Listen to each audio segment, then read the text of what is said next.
It is still 6:13 p.m., and we're going to open this special joint meeting with the Duncanville Community Economic Development Corporation and the City Council and the TIF Board. They will each open their own meetings after I go ahead and open up our meeting officially with the City Council. So as it stands right now, this meeting is open. Okay. So the first item on the agenda is called to order. So we will call to order the meeting of the Duncanville Community and Economic Development Corporation at 6:15.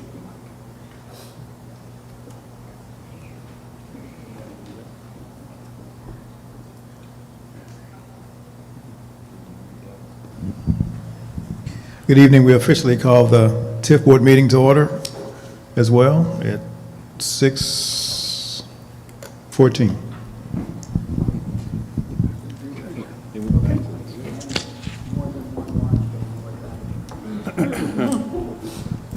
Okay. Next item on the agenda is the invocation, which I will do, and I was going to borrow Mr. Grace's microphone. I know I have a microphone in front of me, but I'm supposed to project my voice and all that kind of stuff. Please stand if you're able. Thank you. Please stand. Will you join with me in a word of prayer? Dear God, our Heavenly Father, we love you, we magnify you, and we lift up your name because you are holy, holy, holy. Heaven and earth is full of your glory. This universe is subject to your rule, and you've given us your only begotten Son, Jesus Christ. And we're thankful, dear God, that even though it is yours to rule, you thought enough of us to give us the opportunity to join with you in designing and developing the affairs of this great community in which we all live. So we pray for wisdom, we pray for guidance, we pray that you would be in the midst. We pray for an intelligent, fruitful, peaceful discussion. And it is in your name we pray. Amen. Amen.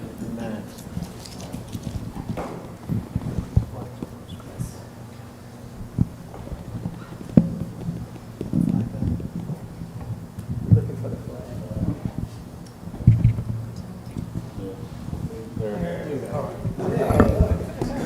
Please join us. Pledge allegiance to the flag of the United States of America and to the republic for which it stands, one nation, under God, indivisible, with liberty and justice for all. Honor the Texas flag. I pledge allegiance to thee, Texas, one state, under God, one indivisible.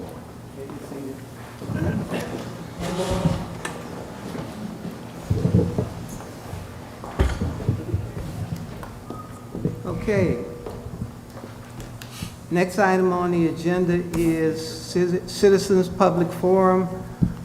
Do we have any communications that need to be covered at this particular point in our proceedings? We have not received an email comment. Thank you. Thank you. Okay. So that brings us to the consent agenda.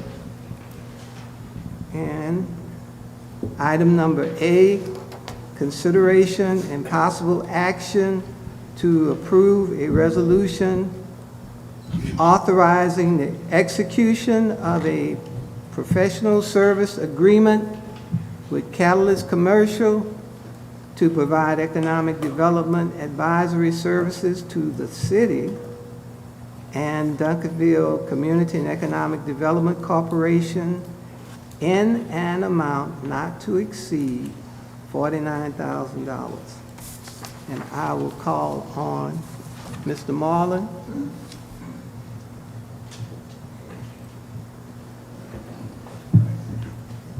Good evening, City Council, DCEDC Board, and TIF Board. I am, like Mr. Harvey said, Mr. Marlin. I do answer to that name. Good evening, and thank y'all for joining us through these accommodations. We're glad to be here. So this is a consent agenda item, like we can approve it by one motion. But I just want to see, 'cause it's been several months since we were huddled up with both of our boards. We presented this item back in December with the DCEDC, then again in January, the City Council. And so with respect to the items in the packet, as well as the proposed partner with Catalyst, representative is here, I wanted to first pause and see if there's any question with respect to this item. And I'm happy to go through any talking points and the slides that we have queued up. Yeah, the long and short of it is, it's a consulting agreement as needed, right? We have a fee sheet where we can have a partner that's supplementing the services that we have as a staff to provide some, third-party independent analysis for our boards and commissions to help, further solidify, some proposals that advance before them. So again, if there's any questions of me, of the partner with Catalyst, happy to answer any questions. All right, the other item on our consent agenda was for the Tax Increment Financing Board, right? This is an annual exercise that the State Comptroller's Office requires for us to do, and I do so while recognizing two members from our Finance Department. Because when I put the report together, well, first DCAD publishes the values. We put the report together, and then they help validate to make sure, our numbers align. And then once these bodies approve the report, I upload it to the controller's software, and we're considered in compliance.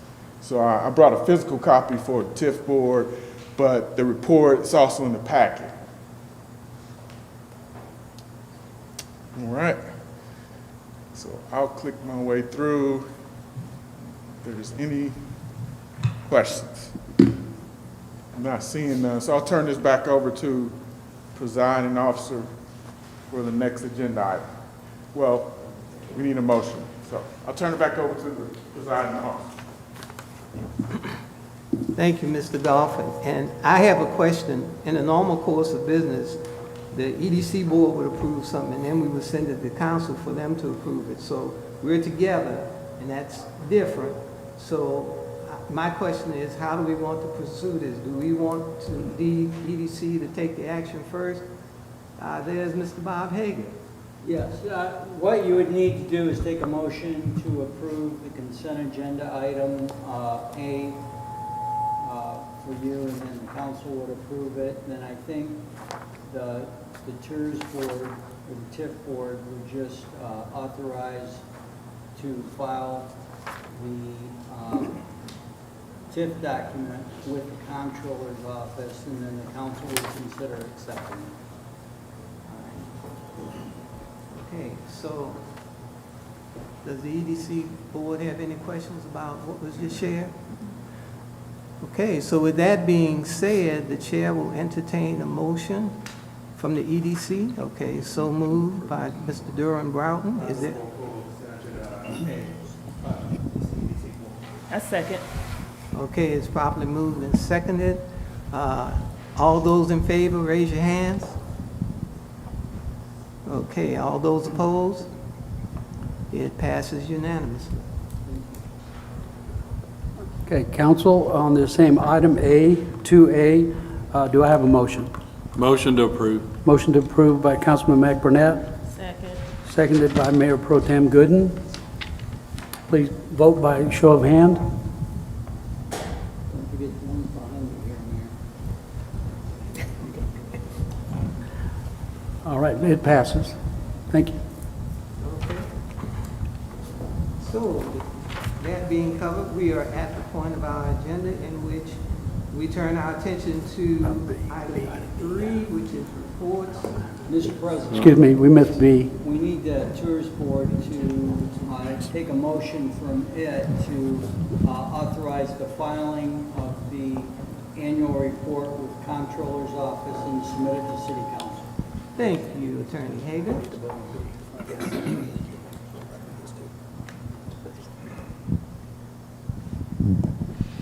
Thank you. Are there any questions from the TIF board regarding the TIRS report? Having none, is there a motion? Make a motion to approve item number B in regards to the receive and consider approval of the City of Duncanville Tax Increment Reinvestment Zone, number 1, fiscal year 2025 annual report. Motion by Member Govan, any second? Second by Member Hoffmeyer. All those in favor? Any opposed? Motion passes.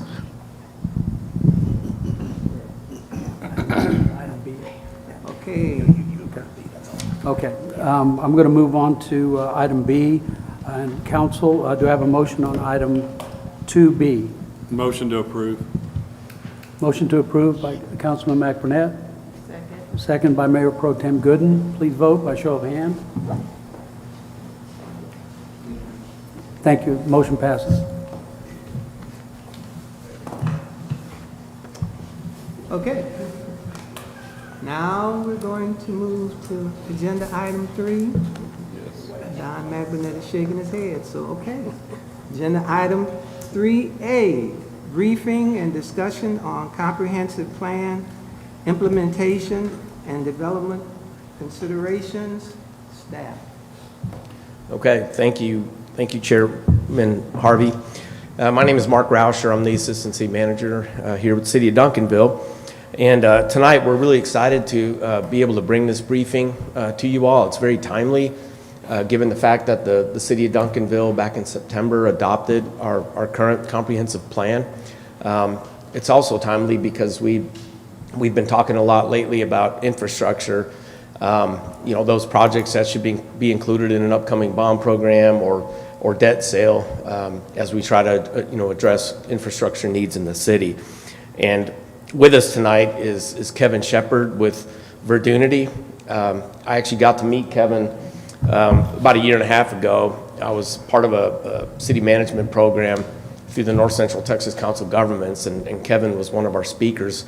And he gave a presentation on the importance of sustainable development and decision making, especially for inner ring suburban communities just like Duncanville. He does a lot of work around the country with communities like Duncanville, and he's been actively involved in the Strong Towns movement. And some members of the EDC board and staff went to last year's Strong Towns conference in Rhode Island, and Mr. Shepard's heavily involved in that effort. He's also involved with the North Texas chapter of the Congress of the New Urbanism. And essentially tonight, we thought it would really be helpful to have him come share with us his outlook on communities like Duncanville and help us to strategize with some of our future decision making as it relates to new development, redevelopment, as well as decisions that we need to make regarding our infrastructure and our facilities. And so with that, I'm going to have Mr. Shepard come up. He is an engineer, believe it or not. But he kind of comes across more like a planner. But I think that's the beauty that Kevin brings to the table is that he's got the X's and O's of the engineering side down, but he also understands the more fluid planning area, which sometimes has a lot of gray areas in it. So with that, Kevin, I'll let you take us through your presentation tonight.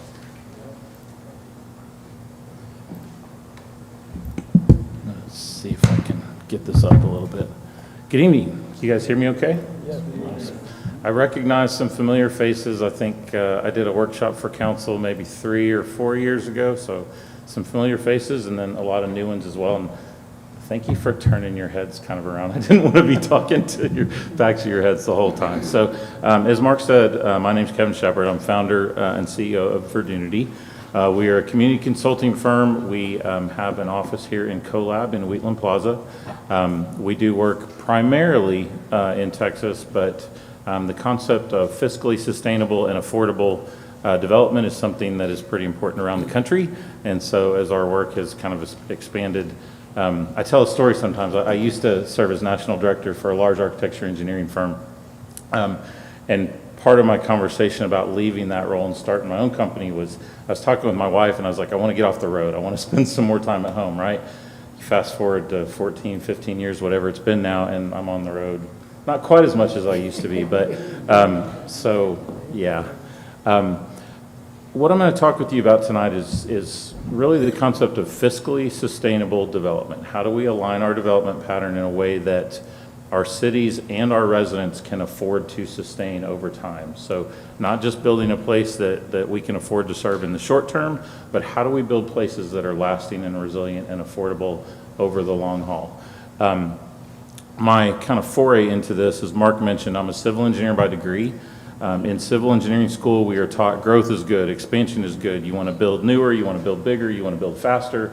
And on the engineering consultant side, the more you build, the more we get to design and the more wealthy our firms and our people become, right?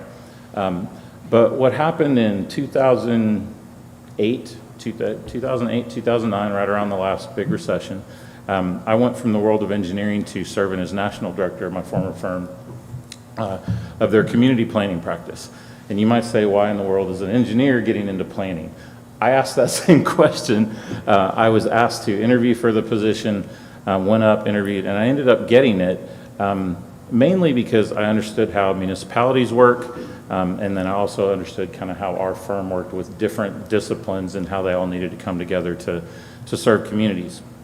But what I started to learn in that 2.5 years traveling around the country is no matter where I went, big city, small city, rural, urban, suburban, very few cities had the money that they needed to pay for their infrastructure. And so I was asking the question, why are we such a prosperous place and our cities can't pay to maintain our infrastructure and provide the services that we need? Ultimately, I kind of arrived at the decision that it has to do with our development pattern and where and when and how we're building our places. That led to starting Verdunity. And so now all the work that we do is this through line of, are we building our places in a way that we can sustain financially over time? So most cities will say some version of this. We want to be fiscally sustainable or fiscally solvent. We want to be environmentally resilient. We want to be socially inclusive. We want to provide high quality of life for our residents. We want to provide affordable or attainable housing for everyone.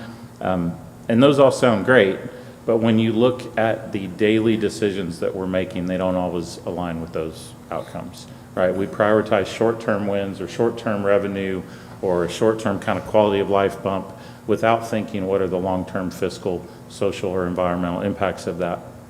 And so we're left with fragile local economies. We've got deteriorating infrastructure in neighborhoods. We've got growing affordability gaps. And this last one I think is really important too. We have more and more people, I used to just say frustrated residents, but I would also say the whole spectrum of apathy all the way to frustrated. Some people just check out and go in their holes. Some people just get flat out angry and unreasonable, and a lot of people are kind of in the middle. But there's a lot of frustration in our communities with, why are we doing this way? Why aren't we doing this? Why aren't we doing that?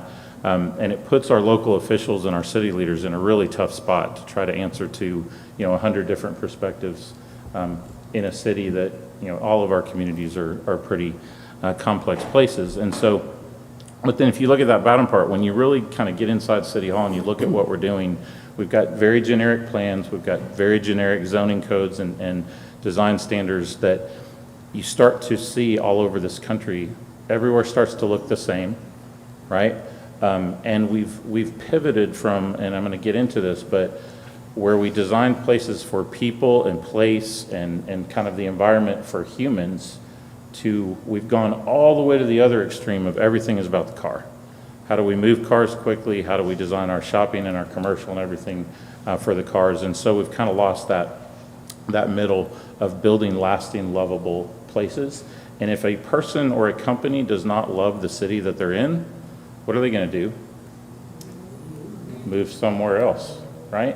They have money to invest, but they're not going to invest somewhere that they're not connected to. Building on this a little bit, asking the question for over 15 years now, when it comes to managing growth and development in your community, what's the biggest challenge or frustration that you're dealing with? Overwhelming majority will say of city managers, council, mayors, will say some version of this. How do we keep up with the growing wants and needs of our residents with limited resources? How many of you all have heard someone, a resident, maybe it's yourself, that say, what is our city doing with our revenue? Where's all of our money going, right? I pay taxes. Why isn't the city fixing my street? Anybody heard that? Right? How many, raise your hand if you feel like Duncanville has the money it needs to pay for services and infrastructure for everyone in the city? Right? Why don't our residents understand that? Or why don't we have a way to communicate that to residents? And this is the pain point, right? This is really what we're trying to get at. So when you look at a lot of our communities in the states, in the way that we've grown, they follow this same kind of path. You start on the left here, you're a small town. Think Duncanville probably in the 1950s, 1960s, before you had your big growth boom, right? Small town, small group of people, they move to the area and say, we want to start a community here. As you move to the right of this chart, you hit the growth mode in the middle, right? That's when all of the development comes to you. Developers come in, they want to put in all the subdivisions, all the housing, the schools, the commercial development, all of that, right? How many of them come in and say, oh, we're going to build on this. We're bringing rooftops and tax at no cost to the city, right? They come in and say, we're going to build this. We're going to build the rooftops. We're going to give you a business, whatever. The city of Duncanville is going to get all the revenue from it at no cost to the city. Now, in today's world, a lot of developers come in and ask for incentives. So they do want some investment from the city. It's a great time to be a developer, I will say that. If you have a little capital to get started, there's not a lot of risk in it. You just say, here's what I want to build, give me a little bit of money, and off you go. But in this middle part of this chart here, what you see is a lot of the growth happen, and then as you start to drive around town, it starts to look like that best place to live, work, play is the phase I call it, right? You drive around, you see a whole bunch of new neighborhoods. The older part of town is maybe the historic town center or the historic downtown. And the money that you're getting, that bump that you're getting from all of that new development, the new property tax revenue, the sales tax revenue, all of that is more than enough to cover the infrastructure for that first smaller part of the city, right? But as you start to continue to push to the right of this, anybody know how long a typical street lasts? 25, yeah. Older ones, 25, 30 years. And today's, with good construction standards, you might get 50, 60 years out of them. When was Duncanville's kind of growth boom? 70s and 80s, right? What if I told you that the streets typically are going to last 35, 40 years, right? So all of those neighborhoods that were built in the 70s and 80s, you drive around Duncanville today and what are you seeing? Potholes, right? So so when you get to the right of this, what you start to see is this weird dynamic, and you've heard about the big ones of Detroit, but there's a Memphis, a Shreveport, Ferguson, Missouri. There's a whole bunch of places that are in this, and what happens is right about the time that your city runs out of land to develop, right? You don't have the area for new greenfield development, so your revenue starts to flatten out. Your new property tax revenue, your new commercial revenue starts to flatten out because you don't have that new development, right? So your revenues are flattening out, and at the same time, all of those infrastructure costs from 40 or 50 years earlier that the developers put in for you are now the responsibility of the city and the taxpayers to pay for, right? This is what cities all over this country have not been saving for. We have not been thinking about the next cycle of infrastructure. We just look at the initial phase and say, oh, this development's going to go in. We've got to do some kind of coordination and put the infrastructure in up front. We don't think about the life cycle cost. And so this was the big aha moment that I had as an engineer that was like, we need to change the way that we're building our places because I have yet to find somewhere that has all of the money they need to pay for maintaining all of the stuff that our developers put in 40 or 50 years ago. There are conversations, I won't go too deep on this, but with the Government Finance Officers Association, GFOA, about changing the way that we account for our infrastructure on our city books. But for the long time, we considered infrastructure as an asset, right? It's on the city books as an asset to the city when we build a street. I would argue that it's a deferred liability, right? As soon as that infrastructure, the road, the water line, the sewer line, as soon as it goes in, it starts ticking towards when it has to be replaced, right? And so it's kind of both. It's a depreciating asset. The value of that street is declining over time as it gets older, but it's also a liability that we have to be ready to pay for when it goes beyond just the surface improvements. And so I would argue that in many of our places around this country, we're building cities that we can't afford to serve and maintain as cities, and we can't afford to live in as residents, right? A lot of our folks, residents, and not just in Duncanville and communities all over the state and all over the country, they're right at the limits of what they're willing and able to pay for, right? Some of that tension coming out is, I can't afford any more. How dare you try to tax me more? You know, it's the city's job to do these things and fix these things for the money that you have, right? So this is a real challenge in our country. We've built in a way that is not, it doesn't line up. The wealth that it produces does not cover the costs, the long-term costs, and it starts to create a divide between the haves and the have-nots, right? So options to close the resource gap, there's a lot of variations of this, but I boil it down to 3. You can, if you have a resource gap, you can increase taxes and fees, right? Not a very popular option with most folks. You can reduce your services. This is basically what our cities do now. So when you do budgeting, you say, here's all our needs, right? Here's how much money we have, and we're gonna fund what we have, and everything else is gonna be cut or deferred to next year, right? And then you come back the next year and you do it again, and that's that amount that you deferred is bigger because you've added to it, right? Capital improvement plan, overall city budgeting, it doesn't matter. Let's go do bond elections, right? We'll do a bond election and cut into the gap. I don't know how many roads you're looking at, but I guarantee you it's not anywhere near all of the roads in Duncanville, right? So a lot of the cities that we work with, you're looking at bond program after bond program after bond program to try to get the money to close the gap. Ultimately, it's not possible to keep up. And so you end up starting to pick which places are we going to invest in, which are we going to let go. That's not a good future alternative either. And so the third one is, how can we develop productively? A variable that I just wasn't aware of for the first half of my career, and I don't think a lot of the planners and folks that I've talked with over the last decade or so really hadn't been thinking about it either, is when it comes to finances and budget, we think about, well, the tax rate, we think about sales tax, we think about, you know, some of those types of fiscal kind of policy variables, but we don't think about or haven't thought about the role that the actual development pattern plays in the long-term fiscal health of our city. Where and when and how you build your city can actually make your city money or cost it more money, right? And so I know y'all just went through your comp plan process. We do a lot of comp plans around the country, and one of the things that we try to do again is how can you grow and develop in a way that's going to close these gaps instead of making them bigger. You get into this work, you get into things like terms like zoning and lot size and road diet, you know, and density, the evil density word, right? And a lot of people just don't understand those terms. They're scary, and they get very emotional very quick. But if you can frame things in the terms of this kind of language of fiscal sustainability, you can put different development decisions in terms of what revenues are going to generate for the city, what is it going to cost. You can get people to lean into the conversation a little bit differently. The analogy that I'll use a lot of times is, if I was going to come to you and say, what kind of car do you want to buy? You might say anything, right?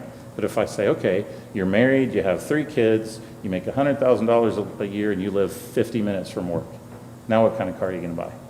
It's a different conversation, right? So looking at land use and growth and development is the same way. If I say, you have all the money in the world, what do you want Duncanville to be? People could say all kinds of things. But if I say, you've got $800 million of street infrastructure that you don't have money to pay for, and you've got affordability gaps and all these, now what kind of development do you want? And it just changes the conversation. So putting things in a common language of fiscal sustainability can help talk about common problems and ultimately build common solutions. Land use fiscal analysis is one of the ways that we do this.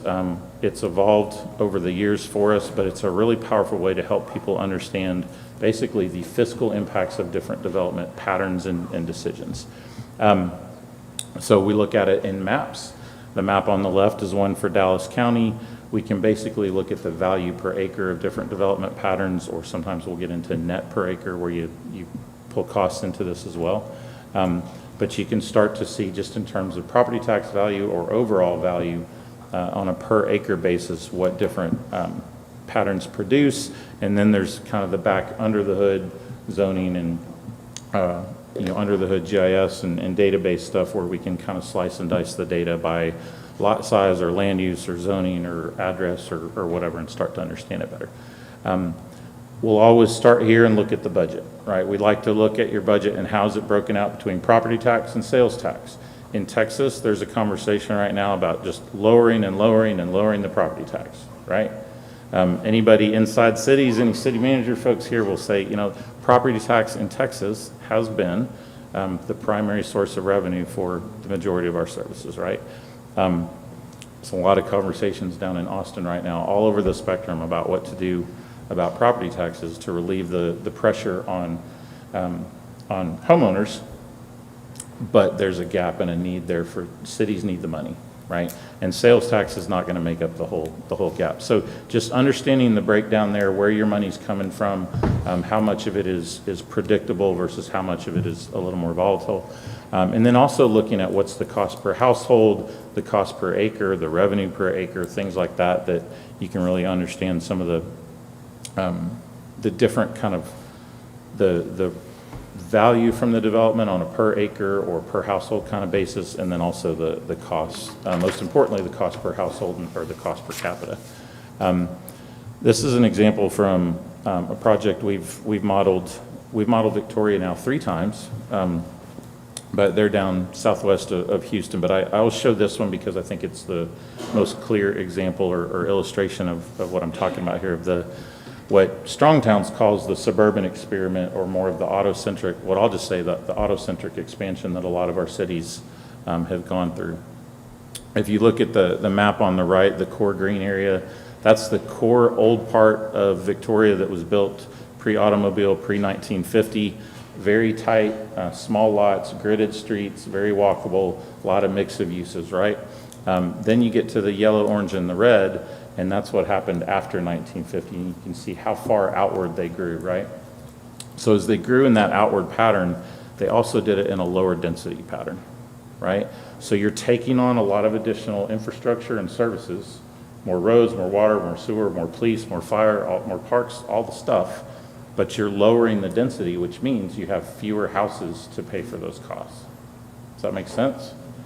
And this has happened all over the U.S. and man, in the Metroplex, we are a screaming example of this, right? You've got, and not only at the city level, but also region. You got Dallas, then you got our first ring places, then you got our second ring places, and our third, and we just keep going out and out and out. So if you talk to TxDOT doesn't have the money to maintain all the highways, right? Water, we don't have the water that we need to serve the big, but we just keep going out and out and out, getting the short-term win of new growth, but we don't have a plan to pay for the core, right? You bring this back to kind of the numbers for Victoria. From 1950 to 2015, their area grew by 15 times, but their density, or 13 times, their density only grew by 4 times. So they took on a whole bunch of stuff without, while lowering the density to pay for it.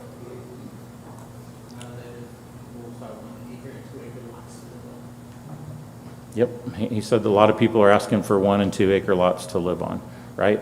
A 1 acre, and we'll show this in a second, but you can, the lower density stuff, the larger lots, they can pencil out, but they end up having to be like $1 million bucks or something, or have low, not as much infrastructure serving them. So there is the want from residents and from people that like, hey, give me more, give me a larger lot, give me more home, give me more lanes, I don't want to sit in traffic, give me more of all this stuff, but they don't want to pay for it. And cities haven't had a language or tools to go back and say, what's the trade-off here? If you want this bigger stuff, You either have to pay for it, or we're going to have to do something different that aligns with what you are willing and able to pay for. These are the kind of maps that we do. I'm going to show these two from Brownsville. I keep these in here. We've done we've done hundreds of these since we did Brownsville, but Brownsville's the most dramatic one, so I like to keep it in slides. What we do is we look at current budget, and then we look at what do you have right now. So what is your development pattern generating in property tax revenue or property and sales tax revenue? And then what are you currently paying in your current budget to serve it? And we do a net per acre map. So for every property in the city, you can see if it's net positive, it's generating more revenue than it costs to serve. If it's net negative, then it costs more than it's bringing in. And in a current budget situation, across the whole city, it's going to balance out, right? All of the money in equals all of the money out. But if we add, what do you not have the money to pay for? So if it's infrastructure and parks are the two that come up the most, because we do tend to do a pretty good job of funding our public safety. That's usually the top priority. But if you whatever it is that you don't have money for, if you had that and you added it in, then what does it look like? In Brownsville's case, their streets, and this was back in 2017, just to replace all of the streets they had at the time was $1.3 billion. Came out to $66 million a year. They were spending $3 million. That's the kind of gap that they had, right? And we see, I won't say we see gaps that big, but a lot of times it's 800 million, it's 40 million a year, and they're spending 10. Those kind of gaps. But what you can see from maps like this is what properties stay green, what development patterns stay green. Even when you load more stuff on them, they're still covering their costs. And that's what we get in and start to study. And what you see in general is density pays the bills, and more spread out, sprawling stuff doesn't. But we think that, a $300,000 home on a 3rd-acre lot, that's the moneymaker. And it's actually the opposite. It's the older, the smaller neighborhoods, the smaller lots, and the more dense vertical stuff that pays the bills and helps cover the costs of the rest. Especially if you start to go and look at areas around the edge of a city and tag them with the additional infrastructure that it costs to get out to those areas around the edge. Someone that lives right in the core of the city where everything already was, right? And then a new development comes in out on the edge of the town that requires a new thoroughfare, a new pump station, whatever, new water tower. Why should that resident in the core have to pay for that, right? And the people that got that don't pay their fair share. So it's, but we've never had a language or tools to kind of facilitate those kind of conversations. So this is one, lot coverage is one concept that you need to know.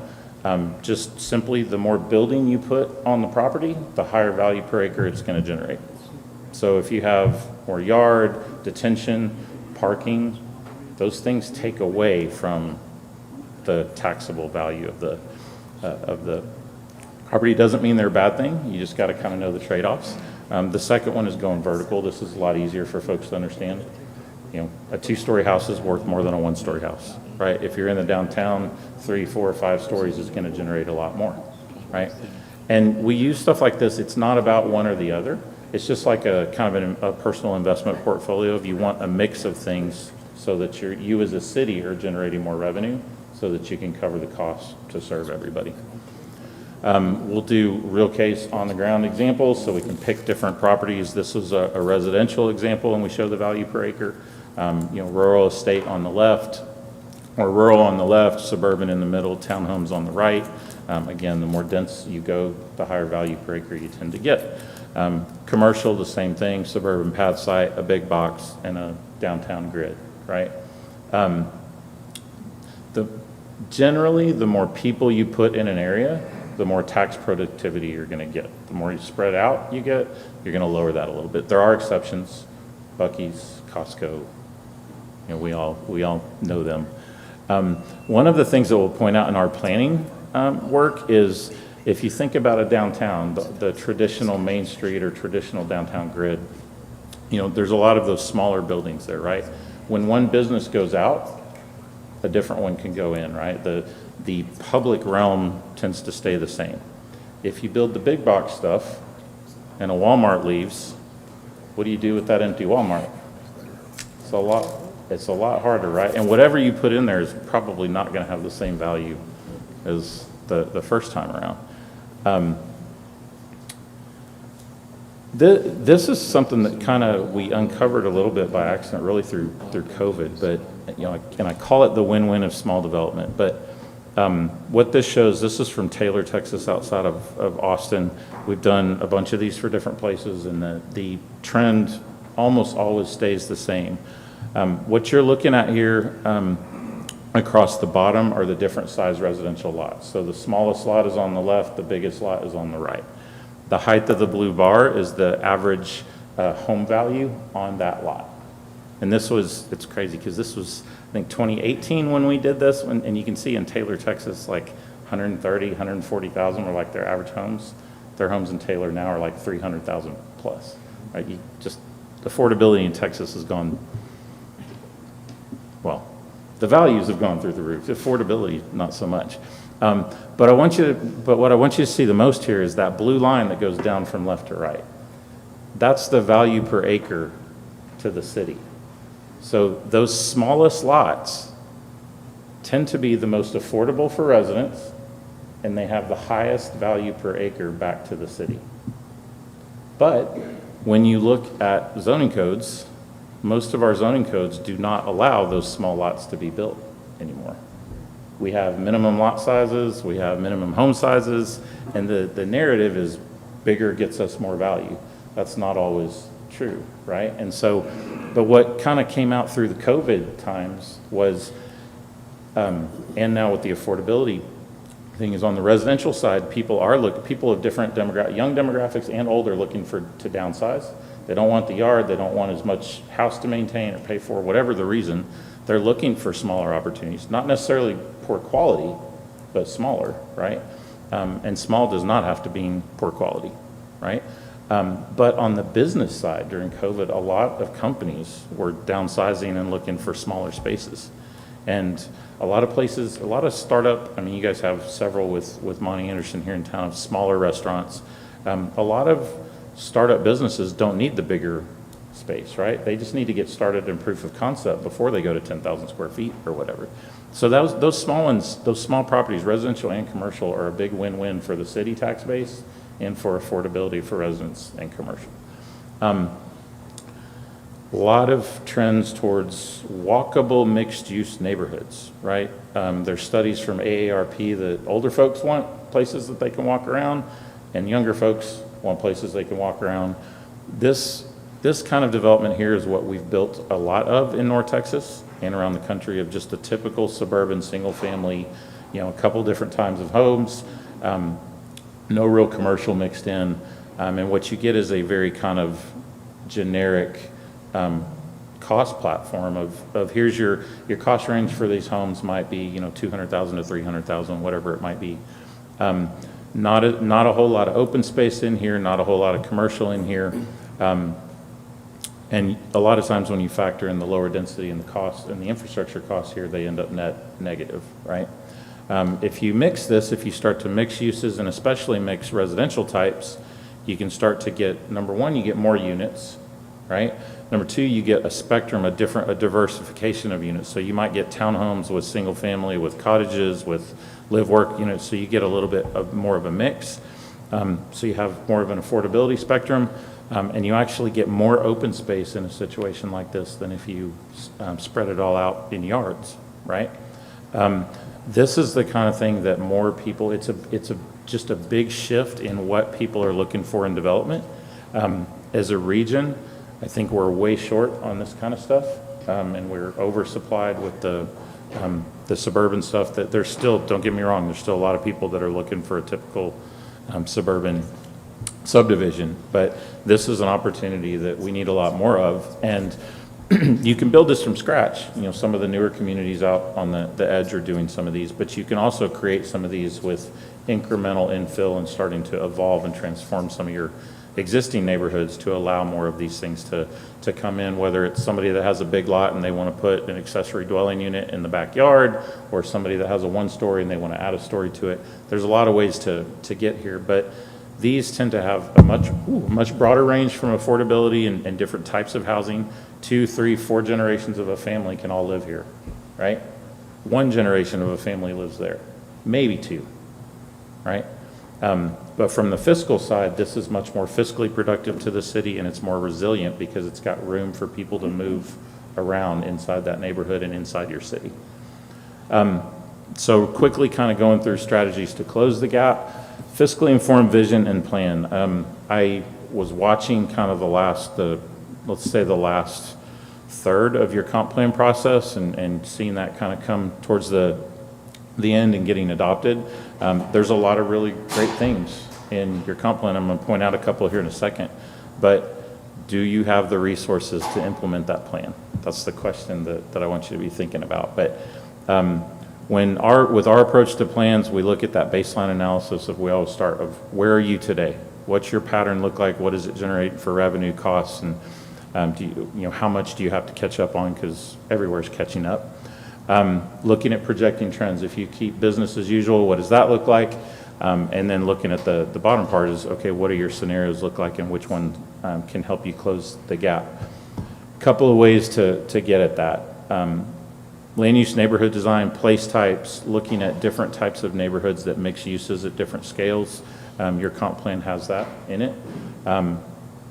You've got a couple of places, especially that, with downtown and the main street, even in all your residential, you call that traditional neighborhood. So there's opportunities here. This is what I was getting at with housing. There's this whole spectrum of different kinds of housing that a lot of people have not heard about or been exposed to, but you go to the Northeast especially, and you'll see this whole spectrum of housing. You can go in some 3-story townhomes that are way nicer than any single family home I've ever been in, right? It's just opening people's minds to different kinds of products. This is a really big one for Duncanville. This graphic is from Garland. We're finishing up their comprehensive plan right now. When you are a mostly built out place and you're kind of in that next cycle of, let's call it growth, right? It's more about redevelopment, right? And so where can Duncanville direct your growth to, or the redevelopment to increase the revenues, to improve the public service efficiency, infrastructure ROI, enhancing those existing centers and neighborhoods? It's just not the same process as if you're a greenfield place and you're building for the first time, right? So we use what we call spectrum of change. So there's places in the city that you want to preserve. You don't want to touch. The residents that live there, they all want to keep it the same. You've got enhance of places that we want to incrementally make better, and then you've got some places that maybe you want to scrape and redevelop. But you can set up incentives in different places to support or protect that development or redevelopment. Right sizing corridors. We see a lot of places when they went through their growth in the early 70s and 80s, they built all of these 6-lane roads, right? Wheatland is one that I drive on every day back and forth to the office. At one time, you had all the traffic counts, you needed those 6 lanes. I would bet that Wheatland Road today does not have the traffic on it that it needs to be 6 lanes. So what do you do with some of these to kind of repurpose them to, it could be bike lanes, it could be a linear park, it could be taking out, we've had a couple places where we've talked about taking one half of the road out and putting development in half of it. So just reimagining your corridors is important. Infill development is huge. You're going to need a lot of infill development to build those different types of housing products. The last one I want to hit here, and this is where I think is a big opportunity for Duncanville. There's a lot of publicly owned land in the most valuable part of your city. We're sitting in it, standing right here, right? This is the most valuable part of Duncanville, not the highway frontage, right where we are, and you have a ton of exempt land. That graphic you're looking at there is from Victoria, Texas. Again, when we did their study a few years ago, lots of vacant land. They decided to put investment into developing some of that land and are now kind of seeing the benefits of putting a lot of that property back on the tax rolls. I think there's a lot of opportunities to look at that here. So connecting this to your comp plan, and I'll take questions if y'all have them. Your vision is great. I've underlined that you want a diverse, high-quality housing stock, thriving neighborhoods, expansive and accessible recreational amenities, right? A lot of comp plans say that. Sounds great. How are you actually going to deliver that, right? That second part that's circled, downtown Duncanville is our civic, cultural, and commercial hub, walkable with a distinctive mix of locally owned shopping and driving experiences, et cetera, right? You say the right things in your comp plan, right? Then you get to the planning principles. You have 4 principles in there. Fiscal responsibility is one of those. Remember how I started this? Of every city says they want these things, right? But when you look at the daily decisions, they don't always align. My challenge to y'all is how do you align what you do next in Duncanville to really do what you and your community said that you want? And I think all of you in here tonight play a role in that, of being able to stand up and say, these are the things that we want to do, this is why we're going to do them, and that's going to require going away from some things that people are, that some folks are asking for. Budget. Y'all are kind of broke. I look at this and I see, okay, here's the projection for the next few years. You've got expenses more than revenue, right? That's not a good trend when the red is going above the green. And that probably doesn't factor in a lot of the other infrastructure and things that you really are going to need to fix soon, right? So if this is my personal budget and I'm looking at that, I'm not going to spend any of my money on something that's going to make that worse, right? I'm going to invest in my money to close that gap. Here's where I think is the biggest opportunity for you to do that, right? Right here in your core, you've got it, it's designated on the future land use map as downtown. There's a lot of exempt properties in here. There's a lot of green, which in your core, if you could get this a little more dense, it would help you pay for a lot of the other things that you want. And so how do you look at this area and see where can you invest and how can you do it incrementally? How can you do a scrape and redevelop and go, swing for the fences? There's a lot of opportunities in this area, but this is where I would focus if you want to maximize return on your taxpayer dollars and close your gap as quickly as you can.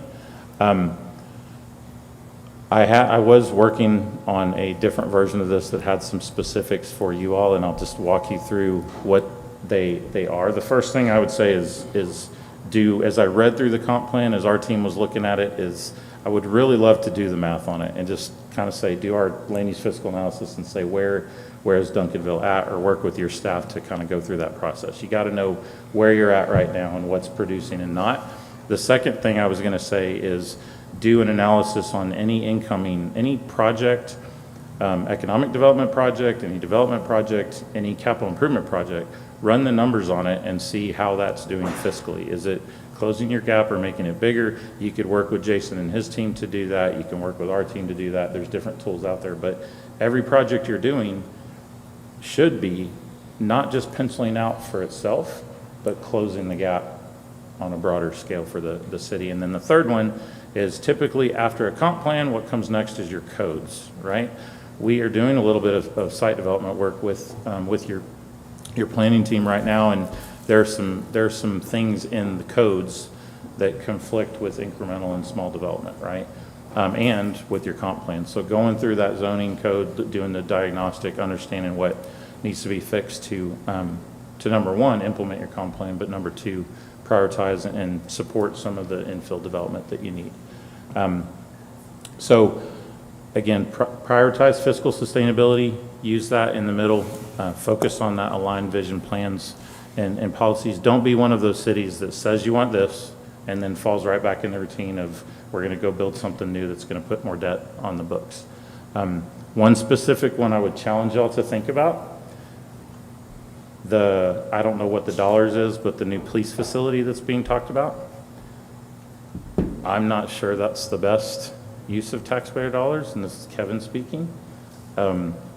I think if recruiting police officers is the objective, there's probably other ways to talk with them about recruiting them than going and spending more money on a new facility, maybe think about how can you reimagine or repurpose what you have. And the answer might still be we need to do a new facility, but you've got to have that spectrum of like, what do we do lean, and then what do we do with spending money? So I know I went over my time. I always tend to do that, but unless somebody's falling asleep, and I didn't see anybody falling asleep. But any questions? You didn't see? Were you sleeping with your eyes open? Are you one of those that can do that? No, I'm just kidding. Yes, sir. We all woke up when you said we were broke. Just a quick question. Back on one of the slides where you showed transforming a traditional, I'll call it a traditional suburban neighborhood into more of a mixed-use occupancy. There you go.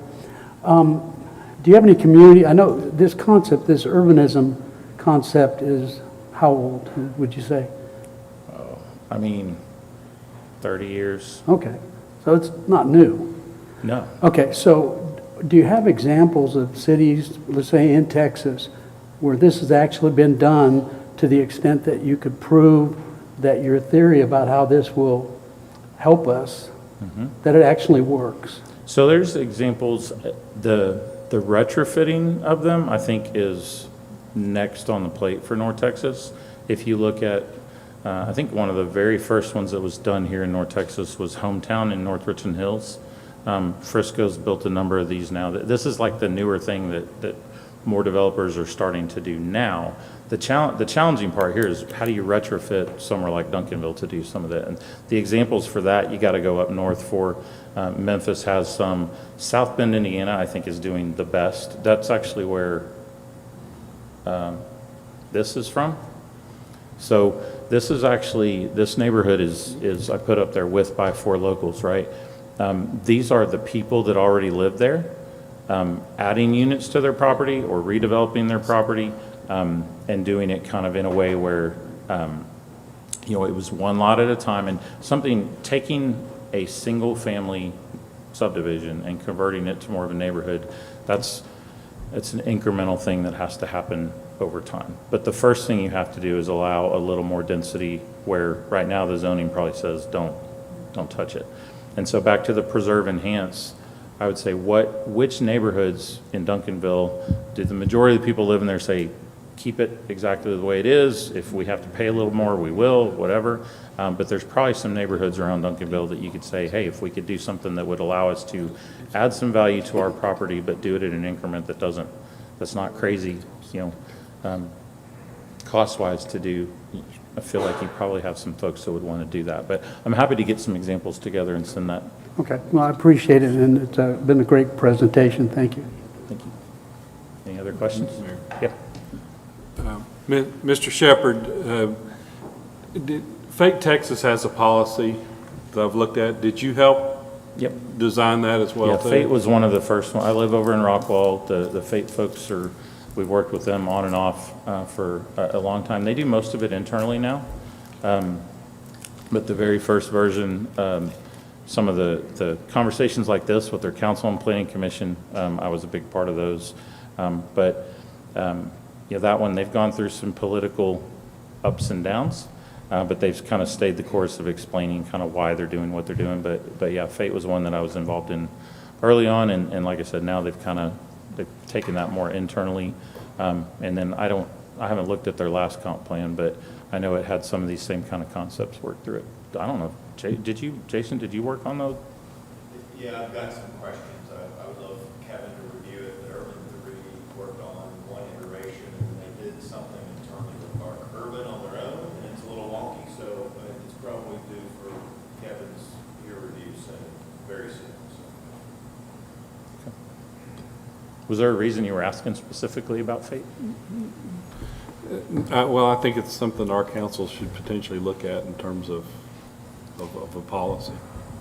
Yeah, we did, and for their downtown, it was really nothing, and we talked about, could you get it to 3 stories, and a lot of people said Fate will never get 3 stories in their downtown, and now they have it.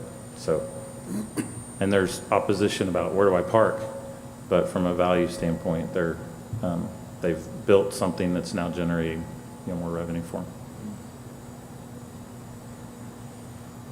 Awesome. Well, we're here. We're in Wheatland. We're here kind of living and working and seeing Duncanville on a daily basis.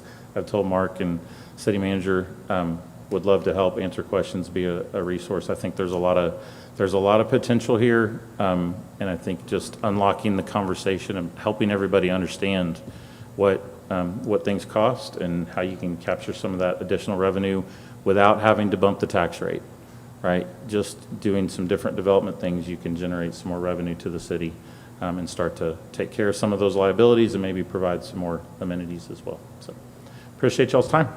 Thank you.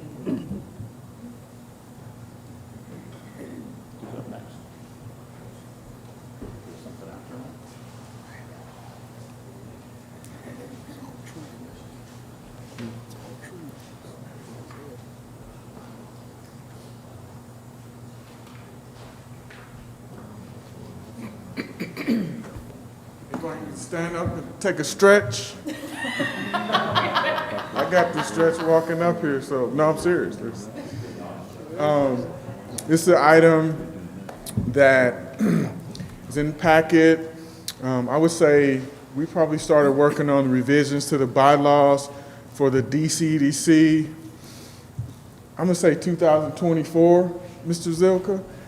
We have subcommittees to work on that. Then we brought the city attorney in to review. And so what we have in the packet and a couple of slides to narrate is the outcome of that, right? So I'm gonna walk quickly through just some of the high level changes. They haven't been updated since 2017, right? And the last fall, the DCD did by motion approve this draft. And so again, we mentioned it incorporates some of the feedback that happened over that period of time. In terms of categories under, we'll say governance and membership, we updated language. One of the things that was proposed, 3 consecutive terms for a board member, but obviously the city council has that discretion, right, to extend that appointment for any board member. And by that same token, 2 consecutive terms, right? While you're on the board, you're serving in that official capacity, maybe president, vice president. Again, 2 consecutive terms for any position. As it relates to operations, eligible for removal, 3 unexcused absences. You guys are busy professionals. We're volunteering in this space. We usually do a good enough job to try to get the notice out, to get quorum. But life and business happens. So long as we have notice, that's not considered unexcused, right? That's not a no-show. And so that's in there. Some of the tweaks we've already made to our agenda, add in the citizens public forum. And then we moved this annual joint meeting that we have tonight, the 2017 update, we're supposed to have that in June, right? We've now proposed to have that at the beginning of the year. And here's why. The city council is in full trot stream with their annual budget process. And so this gives us an opportunity to have these kind of conversations. We got some subsequent items on the agenda about the financial position for all the boards, but having it in January then helps set the tone and the pace for the year, right? As opposed to mid-year, we're huddling up. It's the mid-year of the fiscal year. So that was one of the main items for this category. Ethics and accountability, I categorize as, kind of common sense, best practices, and then administrative services agreement. This is like a budget category question, right? The DCEDC historically has funded operations that I guess don't naturally or categorically fit under economic development. But the way we do them, just in terms of our planning, our fiscal accountability, is to have administrative services agreement, right? The department's operation is funded through the corporation, but there are some indirect costs, for example, that the staff make use of, meeting rooms, copiers, the HR staff, like all of those things. And so that's an example of something that we didn't have historically, but's included in the bylaws. And then just providing more regular and routine updates to our board members about, again, the fiscal position of the corporation. All right, So this is a category that the city manager's office and I talked about quite a bit as part of this discussion. So I definitely want to invite them, Mark and Richard, but also Mr. Hagar and Kathessa, about this category, right, as it relates to the bylaws. Some of the things when we talk about other considerations, you know, it looks different. You create a quasi-municipal entity like a corporation, right? There's a distinction between the city as a, you know, charter corporation and then your community and economic development corporation, and then how decisions get made, and then what's the procedure, whether it's working policy or stated. And so we just highlighted these items because really we want that to be like more of a discussion among the DCEDC, the City Council, the TIF Board. We think we have a good understanding of, you know, what the charter, what the corporation, its bylaws allow for, but we thought this joint meeting was a better opportunity to kind of engage in that discussion. And it can include anything other than what's listed right on the screen. So this would be the point where I pause to see if there's any thought, discussion or discourse around any of these items or any of the proposed revisions to the bylaws we talked about thus far.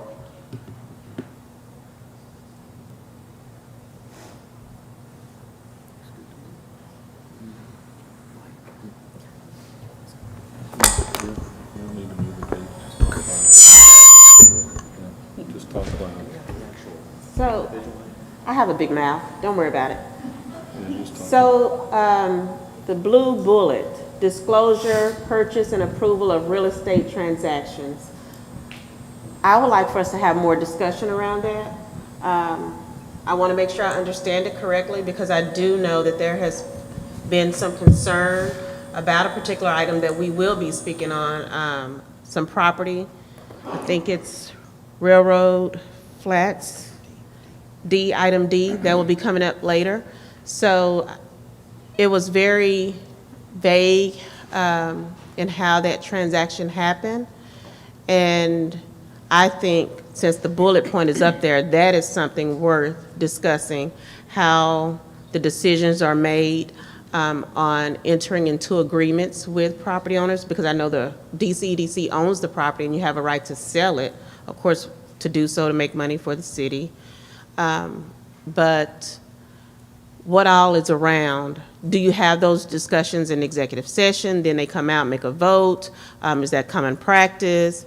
How open and transparent are we with the public that is happening? Do we have to be transparent with the public if it's DCEDC selling a property? All those questions.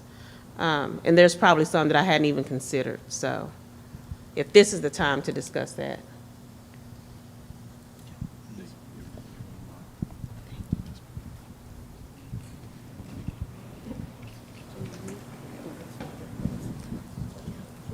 Anybody else?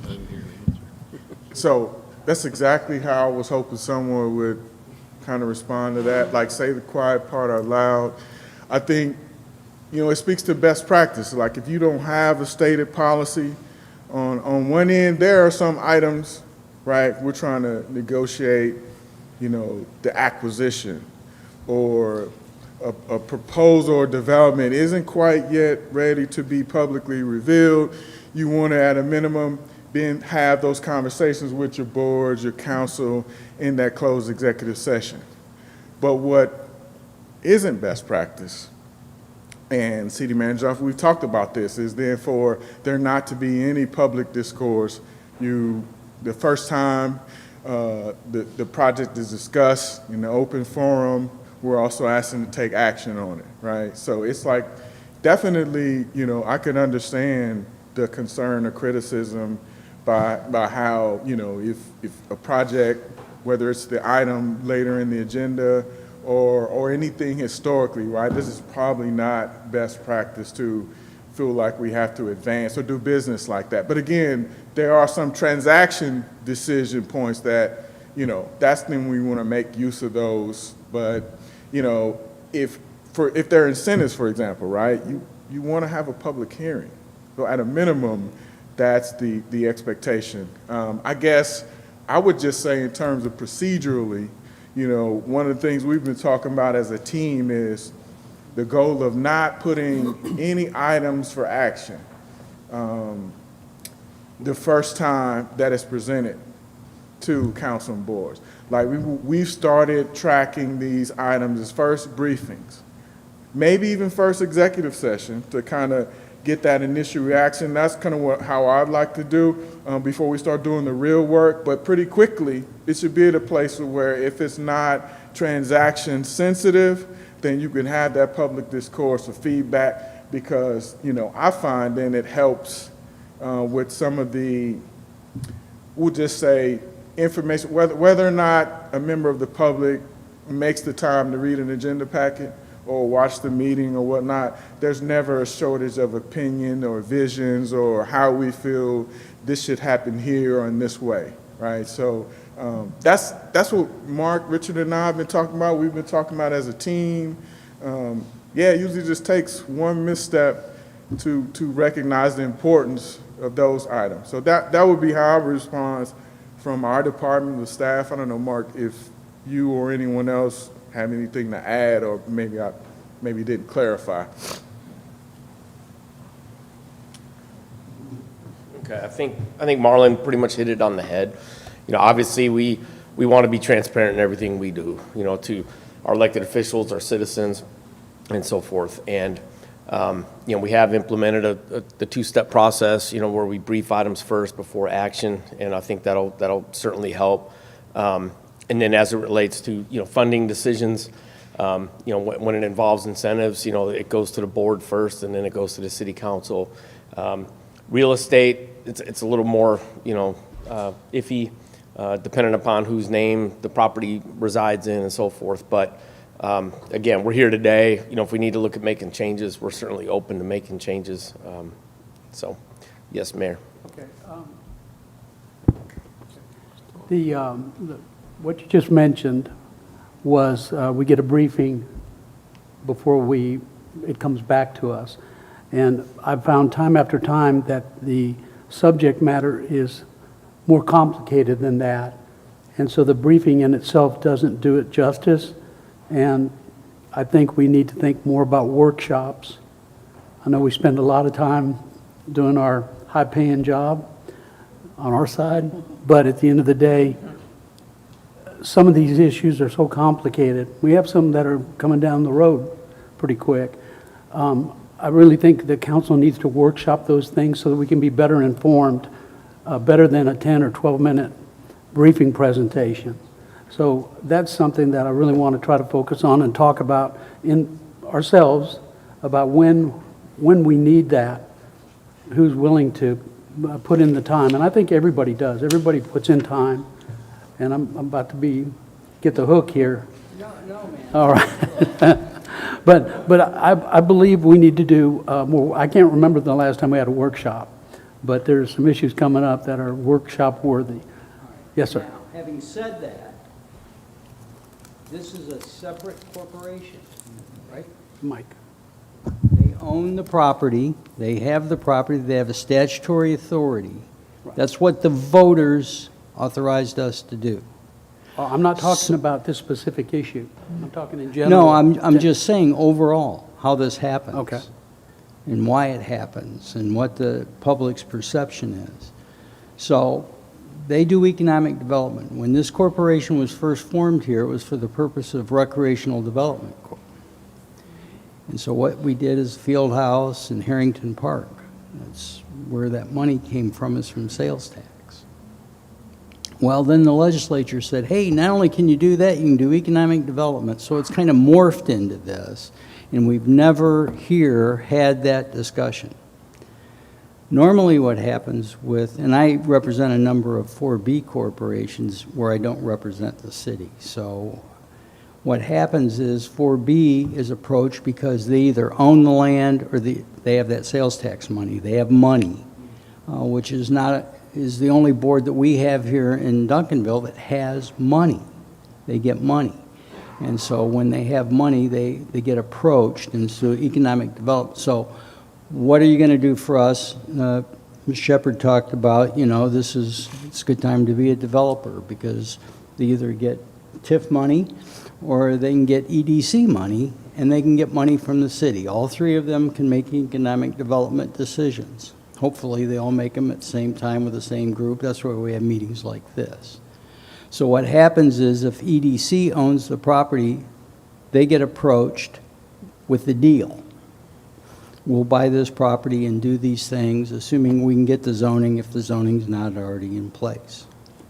So they undertake those discussions. What I've always encouraged the EDC to do is then brief the council on, with an economic development client under that exception. So we can talk to the developer about what we will do and what we won't do. Just because the developer wants it doesn't mean they get 100%. They may only get 50% on what they want. They always over-ask, and we always are good stewards of the city's money, right? Because it's sales tax money, or in your case, when you make a 380 grant, it's general fund money. So we have those discussions. We have a TERS or a TIF, which we can use increment financing, the enhanced value from the base value, to help offset that development if they need infrastructure, because generally that's what they do. It's about keeping you educated, because you can't you know, it's like if you were to, you can imagine if you owned your own home and you had to have a public discussion with the other side about what you're willing to take and what you're willing to do. You can't have that discussion. It has to be private, not to keep it away from the citizens, but to get the best deal for our citizens, right? So if we have to keep, and the people elected you, and you appointed them to make these decisions. So there has to be that interplay. Sometimes that gets lost on us, and it gets lost in the soup. But if they have an economic development deal, Marlin, Mr. Marlin, according to him, needs to then brief you that we're in discussions, I'll pick on Costco, with Costco to put a facility here. Costco may not want their name out there because they have a competitor. It's that kind of thing that requires some degree of secrecy, because to protect, because they invest a lot of money. When they do site selection, they just don't pick a place to pick a place. They pick a place where they think that the demographics will support their business. People like Chick-fil-A and Costco, McDonald's, they're very good at this because they're really in the real estate business just as much as they're in the selling business. It's like banks. A lot of banks, they're in the real estate business. They say they're a bank, but they're buying up hot corners, not because people are driving in droves to make deposits in their bank. They're doing it because they like to own the real estate. So that has to be, it has to be an education thing for the board and then for you. And you can tell Marlin that that's not what we envision for that corridor or for that property. And then the board, then the EDC, when we have that discussion with them, said, we like this, we don't like this. And so that's how it's taken care of. Then we'll shut it down here so that we're not doing something you all don't want. So it's to keep you educated, because at the end of the day, if we're not willing to deal with the Costco or whoever, then we haven't given up the fact that, you know, someone, maybe Walmart or somebody else will come in if Costco won't come. And we know that Costco won't come unless this is their deal.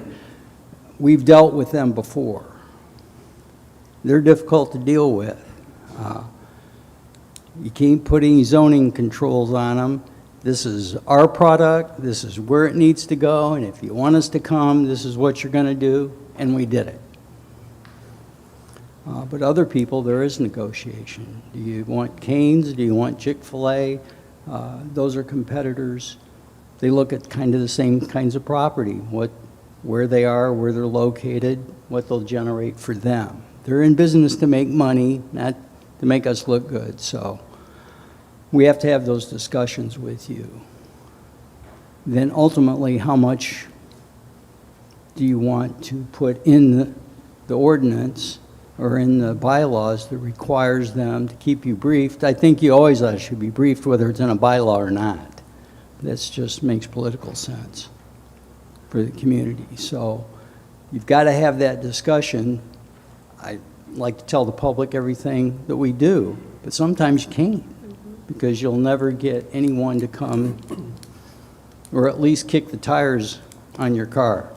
And you want all of them to kick the tires on your car, because you want as many of them to come to you as possible, so Mr. Shepherd will generate enough money from your land.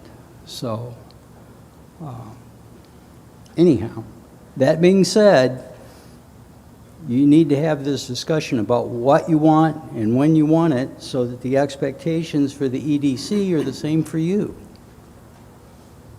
Now, I've told you all publicly, the EDC property with agenda item D was because of good, bad, or indifferent Main Street, how that turned out, and what was renegotiated with Mr. Anderson, with Mr. Cooks, and Mr. Boyd and I, when we were told, make this thing go away and fix it. So that's the fix, is the EDC ended up with that property for them to redevelop. So that's your historical lesson for tonight. All right, thank you. Mm-hmm.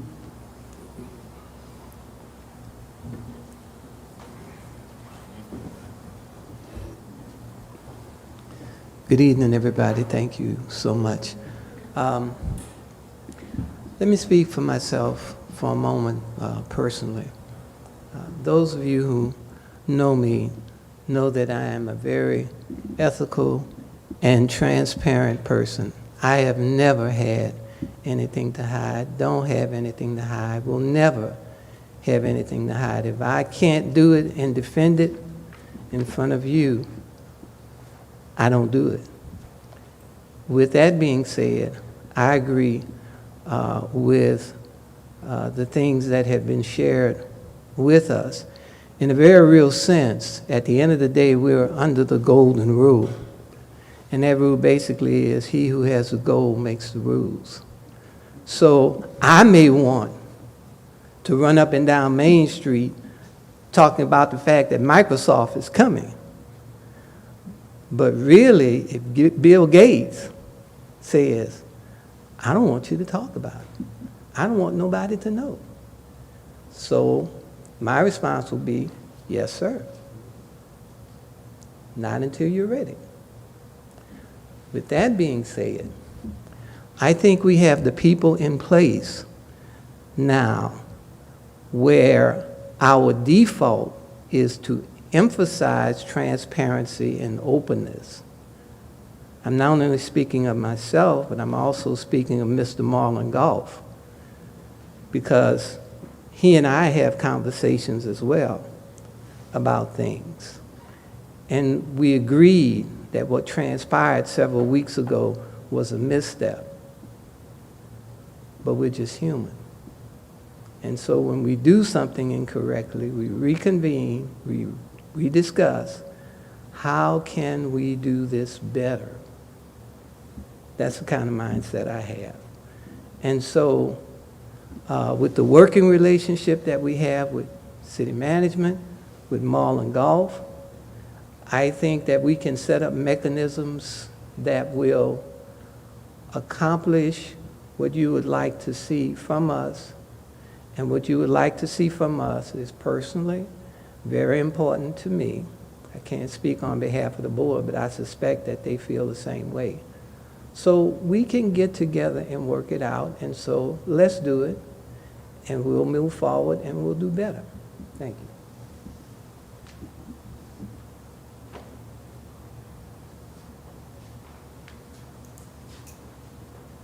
one of the things going forward that you need to, and I know you've talked about this, and we've done it on some other occasions with some other properties in town where we think that we can just package something up and put it out there and people will start flocking to make bids on things. I've never found that to be true. There are certain things that do lend itself to that. That's what he's here for. He's the guy, but you got to decide, as Mr. Shepherd just told you, we need to think about what you want there.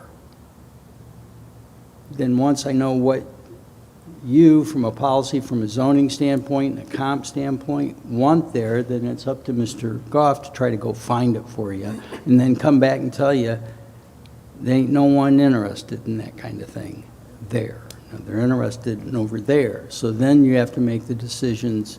Does it make sense to you from a planning standpoint to put it over there and not over here? And so now what are you going to put there? From a planning standpoint. Because you may not get it today, but you may get it 5 years from now. So, and those are tough decisions, especially under the circumstances. So you need to have those discussions, and then from there you can start putting some ornaments on your trees. And I was just going to add to what Mr. Hager said. You know, that's part of the reason why we're bringing on Mr. Claunch as our consultant too, because there are cases where, you know, he might know things out in the marketplace, and, you know, to where we don't have to go through maybe an RFP on a particular site. He's able to, you know, do a lot of work, you know, behind the scenes on our behalf. So just wanted to emphasize that.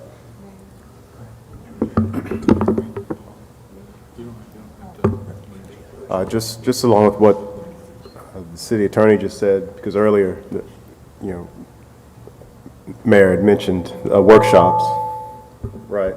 And we've got, it was mentioned, there's 3 or 4 properties, city-owned properties, that are, you know, right now major opportunities, and that it is important for us to have discussions where we decide on what the vision for those properties are, and of course highest and best use.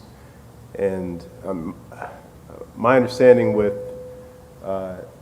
EDC-owned CDEDC-owned properties, they have a budget and they have real estate that if council can't make decisions independent of them, Right. when it comes to the properties that they own, right? Correct. But you appoint those people. Right. So they have you have some control over who sits on those boards, and they serve at your pleasure. They should reflect the vision that you have for the city. That's why you chose them to sit on that board. More importantly, you need to decide what the return is. You know, one of the things that Mr. Shepherd was telling you, you may have a whole different perspective after hearing what he had to say on what Main Street might look like and all the property that's along Main Street. I mean, I tell you this all the time because I complain about having to drive home, but I live in Frisco, and what's going on around the Star, I never thought I would see in a suburban city, and that's high-rise apartments. And I'll tell you what, all the ones that are around the Star are full, and I cannot imagine what the rent is.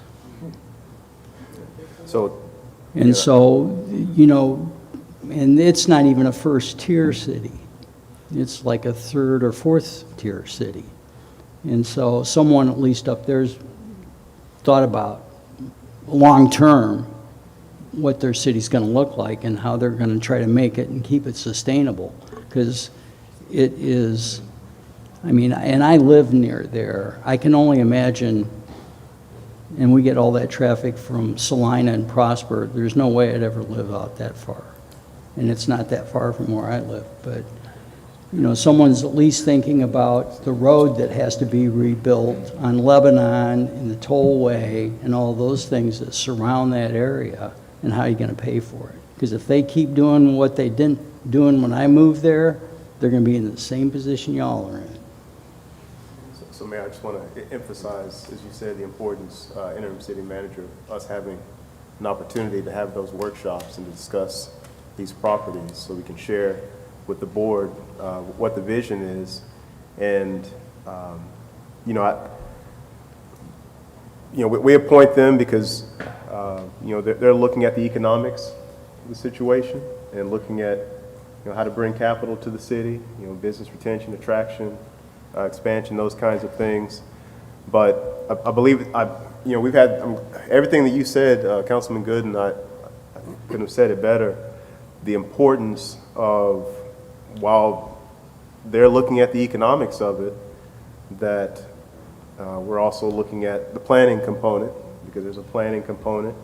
We are looking at, there's a quality of life component. We're looking at whether or not it's, for short-term gains. And so I just want to emphasize the importance of us having these conversations, because we did appoint these guys because, they can make those decisions. And some of their direction. On the economic side. Some of their direction can be towards redevelopment.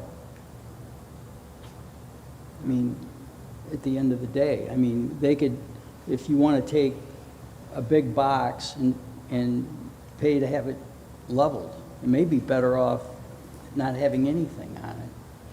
And I hate to spend money to tear things down, but it needs to be redeveloped, because no one's going to occupy a big box, or it's going to get chopped up, and when you'd be better off just leveling it and putting maybe some 3-story buildings on it, or a different product, a product that you all decide is what you want your city to look like, and make it financial.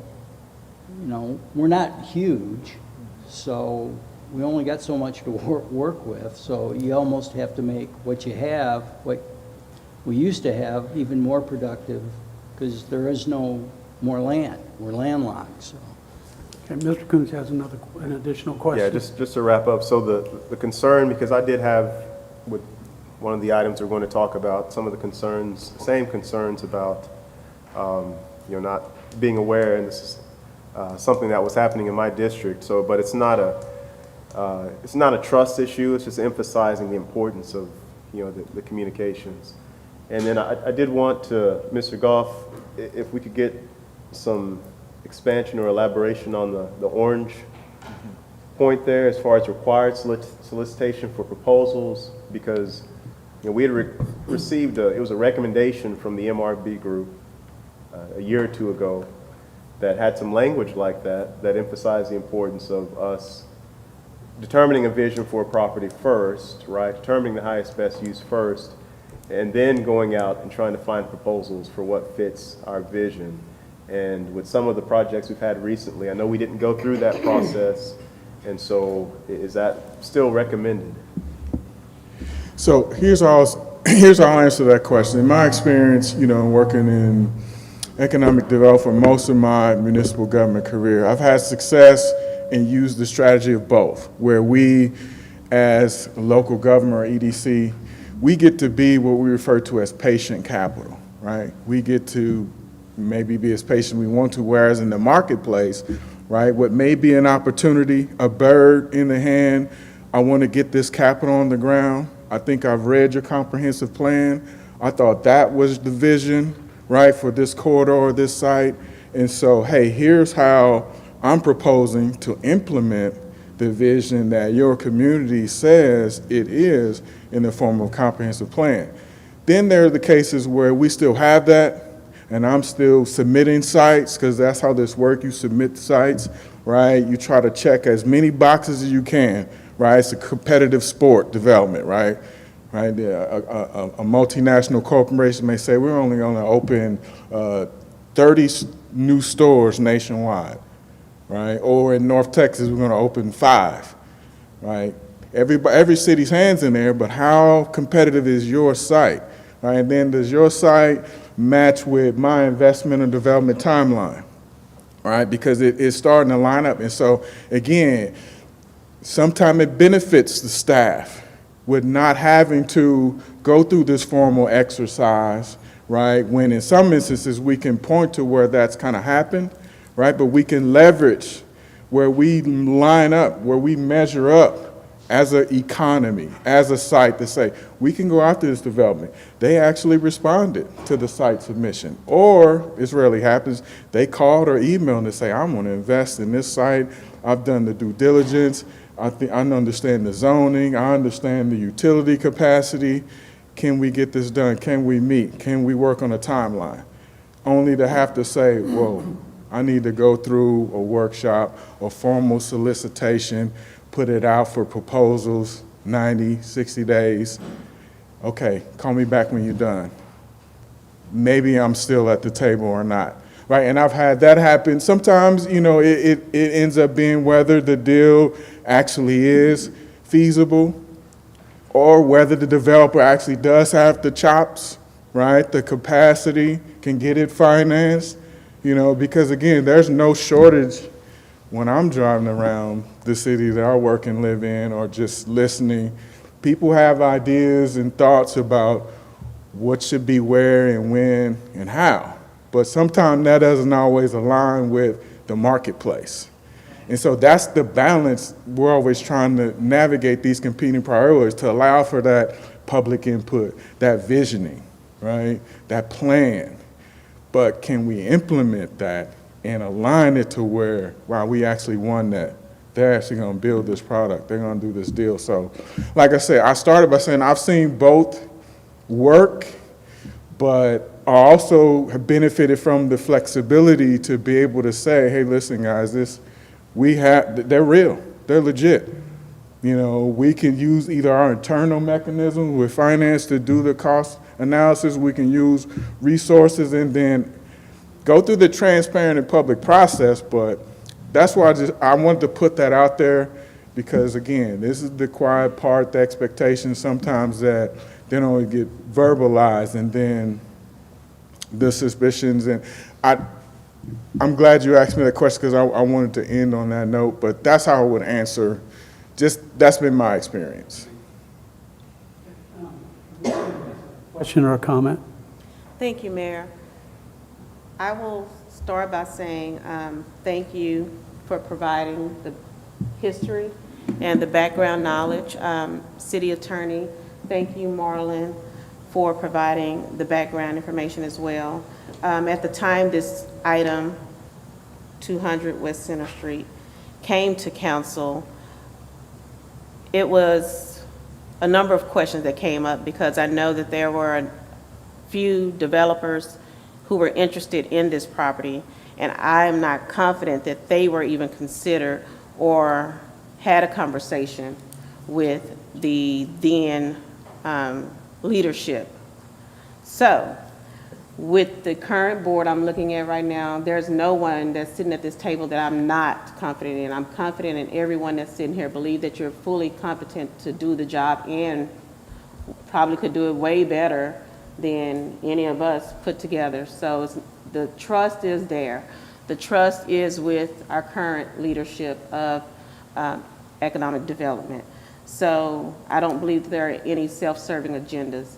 It's just that I question, was everyone given a fair opportunity to be considered when making that agreement on the property? Because the person that ended up coming forth, never heard of, I don't think any of us knew that this was even an interest. But according to what we heard tonight, you don't have to discuss everything with us, and that's fine. But I am open to workshops. I am open to as much conversation as we possibly can have about those type of decisions on major properties. But this particular one had previous agreement with the main station attached to it. So I get all of that. It's just, was there a self-serving agenda at the time that prevented someone else being considered for the property? Because I know I had at least two to inquire about. So with that said, I trust everyone. Thank you for your service. Thank you for being committed to the city of Duncanville.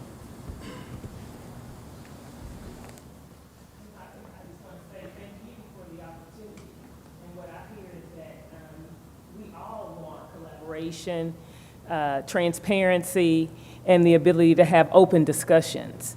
And without that, I don't think that we as a city, because we're all Duncanville, I don't think we as a city can achieve any goal, comp plan, whatever plan.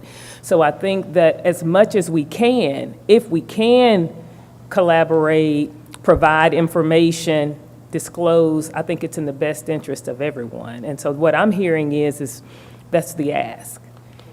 That's the ask, and that's reasonable. So, thank you. Your board has demonstrated the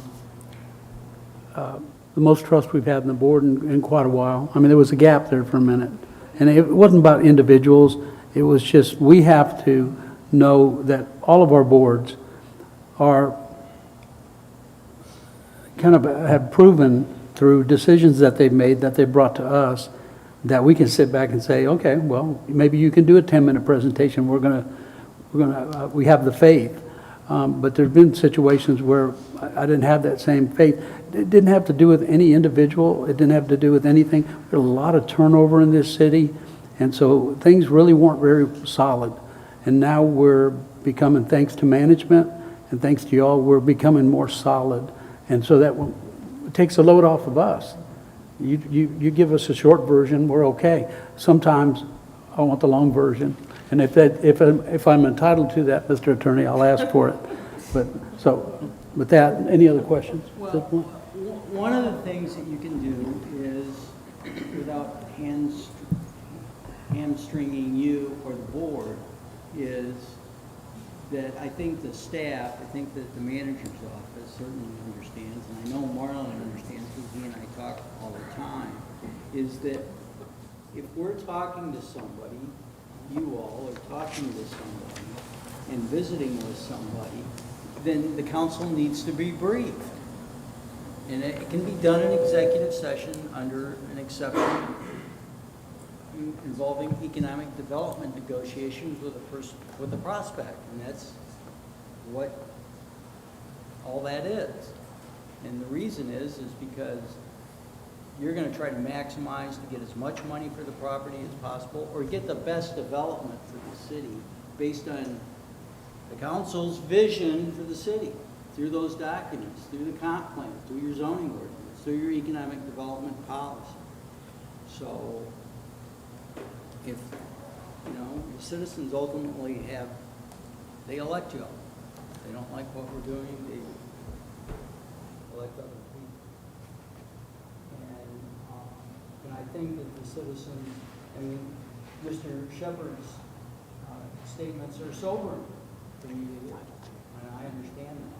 It may change the way that you approach what we need to do to close those gaps and do it through our comp plan, through the property that we own, and not only the property that we own today, but maybe property that the city owns.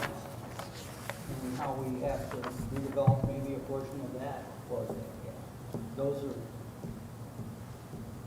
it's not easy. I don't envy you at all. And I'm thankful that I'm at the end of my career. So. Do you have a comment?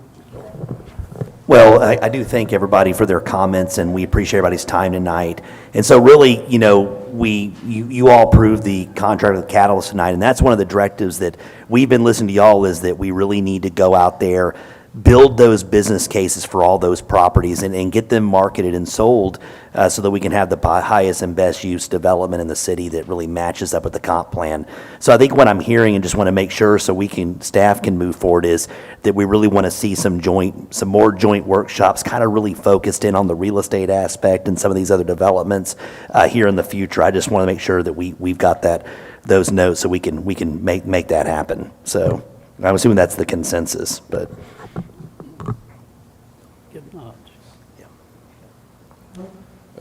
Okay, thank you, Mr. Mayor.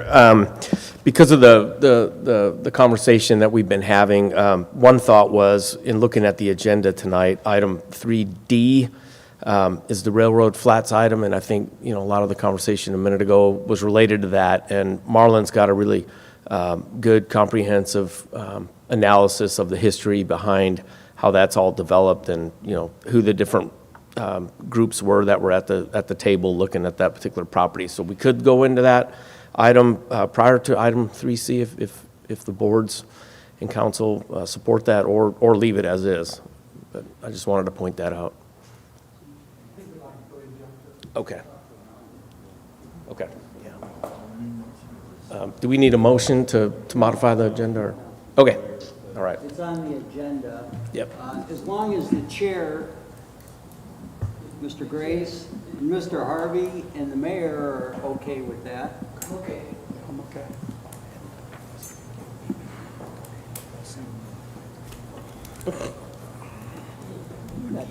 Okay.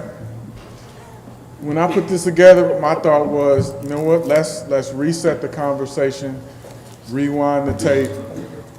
So this is an example of the platted parcels. If you were looking at this on the Dallas Central Appraisal District, I think it's like 20, maybe 29 individually platted townhome parcels. 20 years ago, so that's how far we reset in this conversation. Now, 20 years ago, right, Kevin mentioned some work with COG. Mark has some experience with that group as well.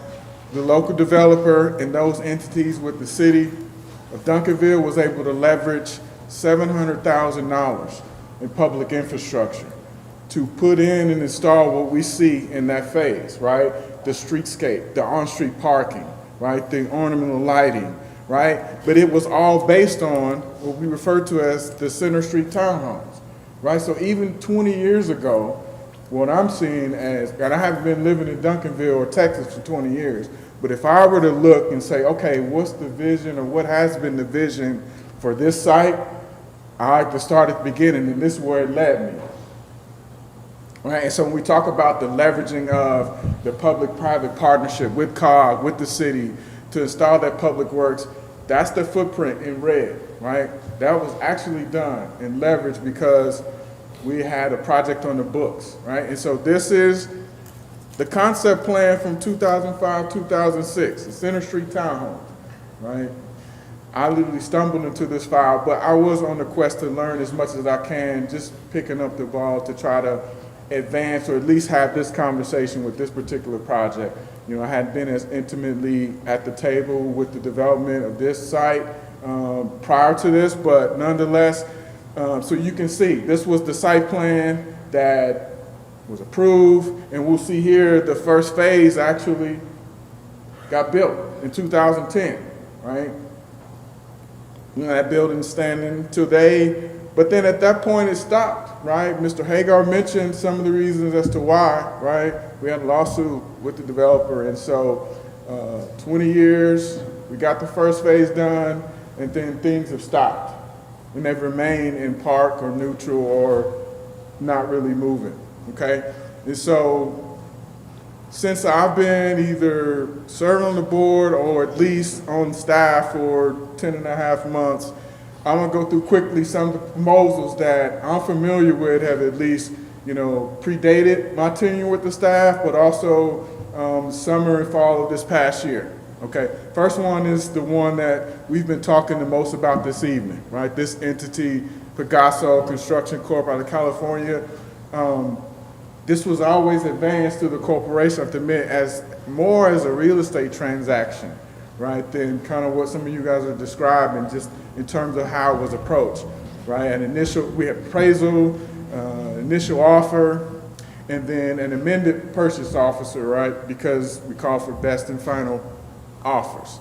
This was the sketch or the site plan submitted by this developer, right? It kind of shows how they would align the site based on that existing site plan, okay? Just as an overview, the project was presented. The board approved the resolution for that sales transaction at this price. That conceptual site plan at least called for the construction of 36 townhomes.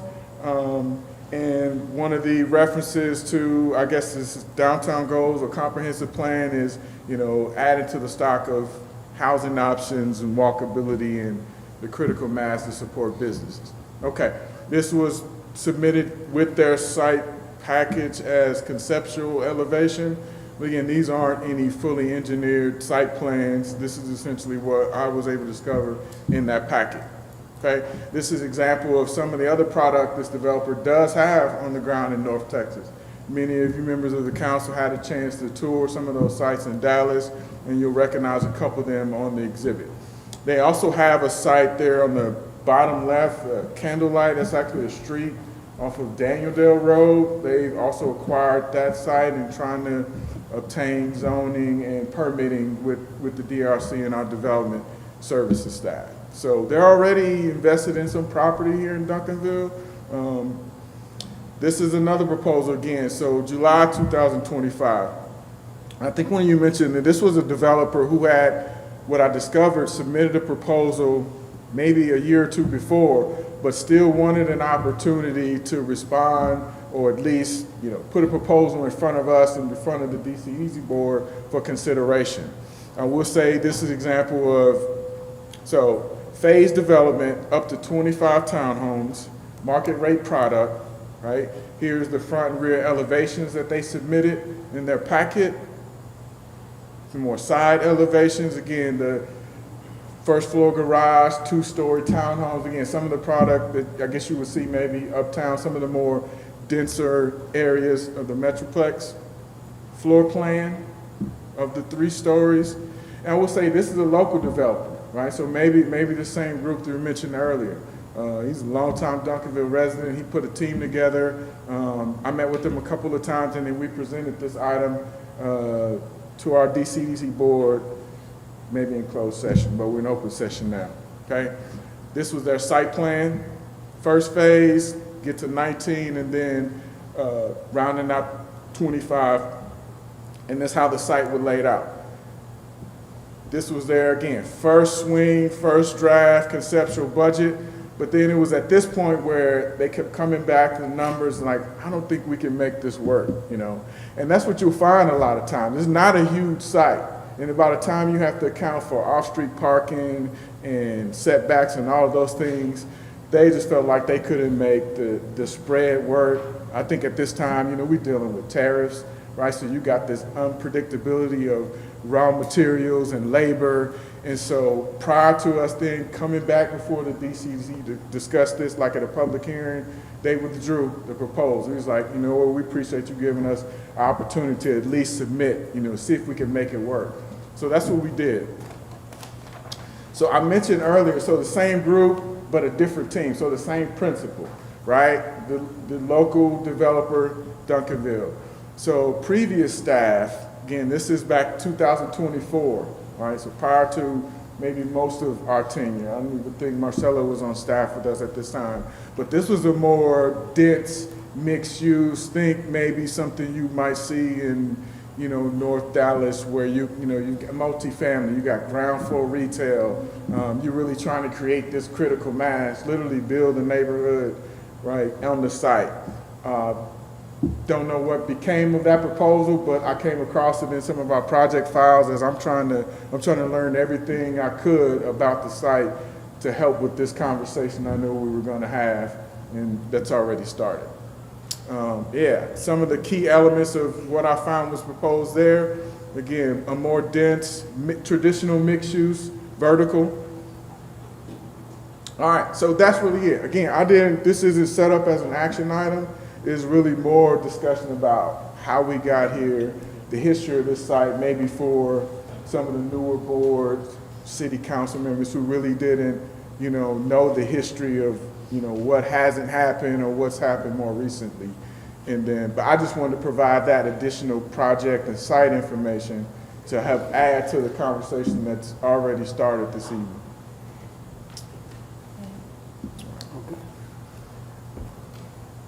Mr. Goff, thank you for the presentation. That name I recognize, Rodney Trevlin. Yeah. He's one of them that's still interested. And then the one that has been approved by DCEDC for the 36 townhomes. Go back and compare it to the ordinance, because the ordinance that we were provided at the 11th hour of that night said 31 townhomes. So you may want to either consider getting the ordinance changed or possibly revisiting the proposed plans for that site. So those are the only two things I just wanted to say. Thank you so much.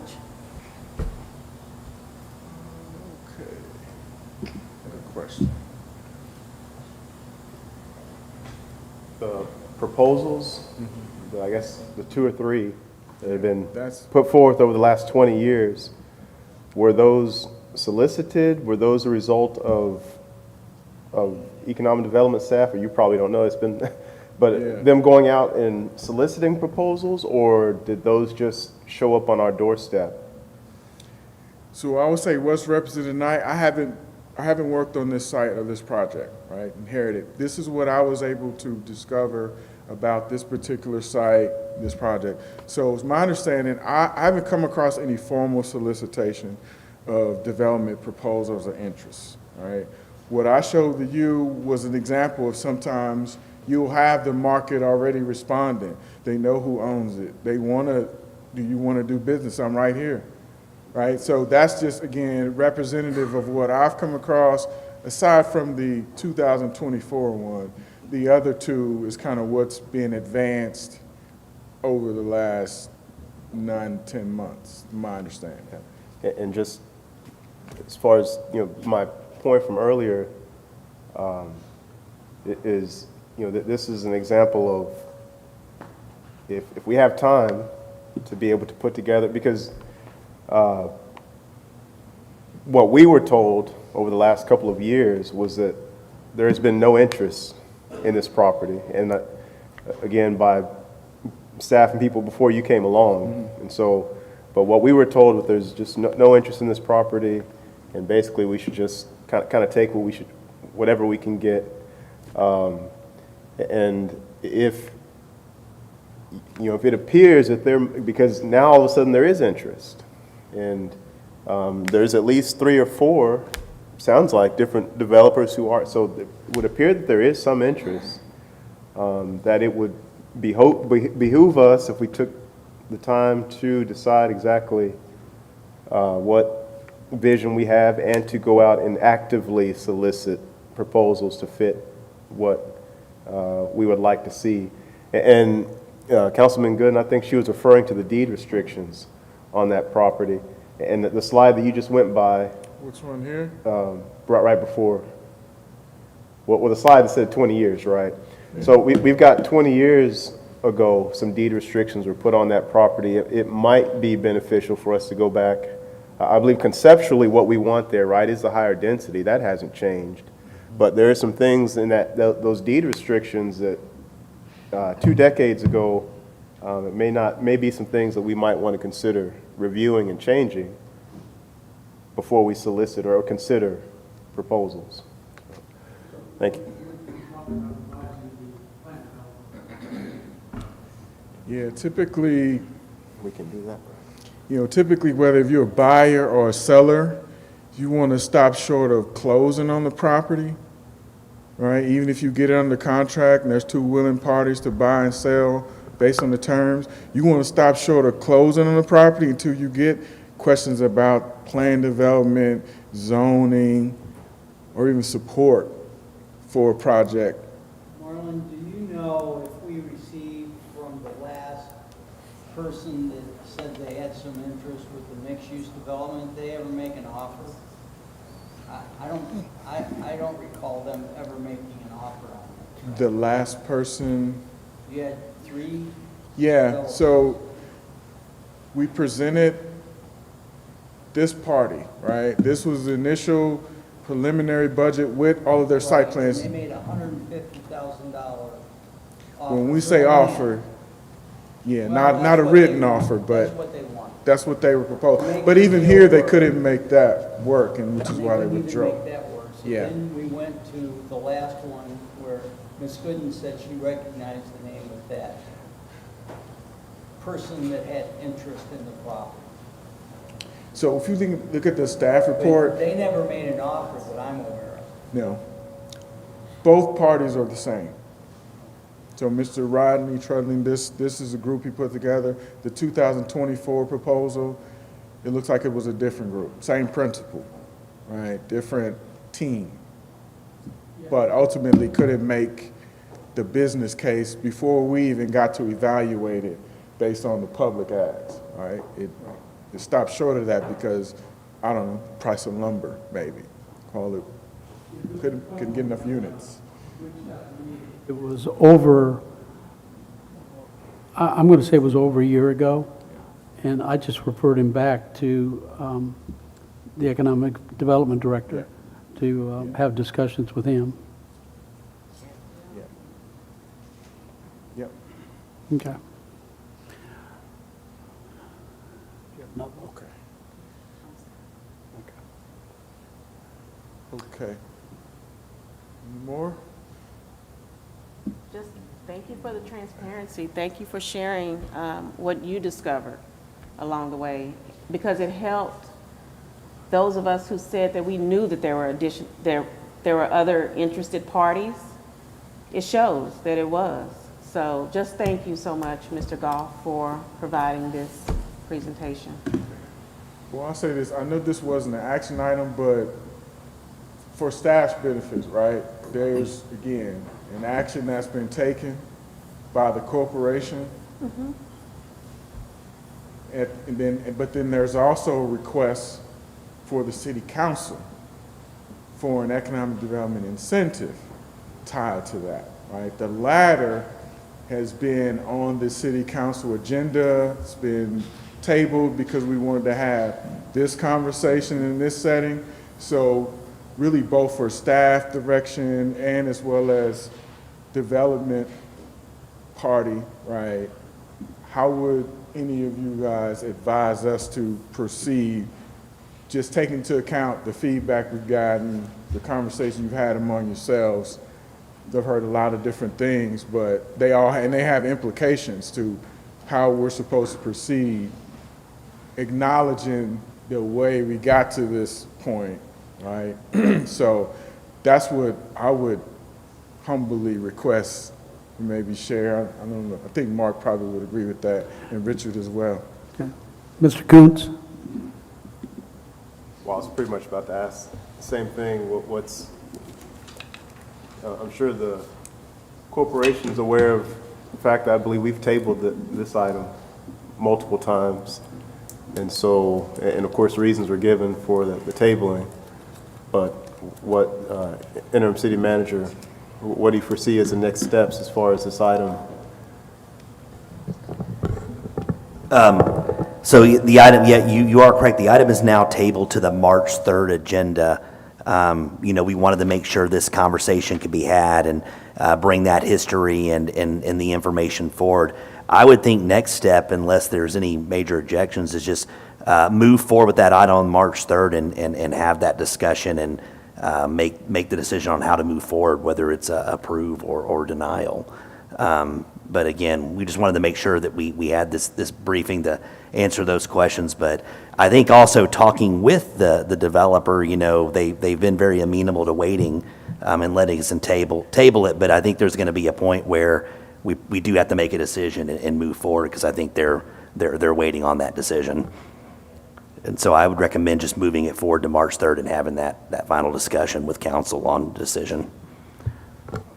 Okay, just to be clear, where do we stand on Mr. Trudling or anybody else that had an interest in this property? Has that door been closed, or where do you stand? I'm your lawyer, and I'm going to give you some advice, okay? You have a contract, and if there's anybody that interferes in that contract, they may have liability. You have a contract. They have a contract. You don't. They do. Okay. No, understood. I just want to get clarity. Thank you. That's about as clear as I can make it. You sure did. All right, and then the other thing is, you don't have to give a grant. You've got a grant on the table. Now, as your lawyer, if the grant is not given and they walk away from the contract, that's one thing. Okay. But I'll tell you, and I'll tell whoever else is, quote, talking to y'all, that they're interfering in a contract between them and a purchaser, because that contract has been approved. Understood. And there is a But doctrine called interference with a contract. So okay? what's been left for the May 3rd meeting is, or I'm sorry, the March 3rd meeting is the incentive that we discussed a couple of council meetings ago. Is that correct? Yes, sir. All right, thank you. And then if that incentive's not given and the developer decides to walk away, that's one thing, but it's another thing for us to interfere in that contractual relationship.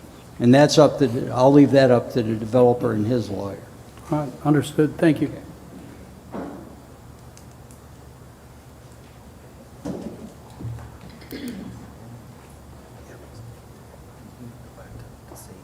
Next item. Okay, so we're actually going to go back to the previous item and talk about money. So item 3C. So again, city finance staff, we got two of the very best represented tonight.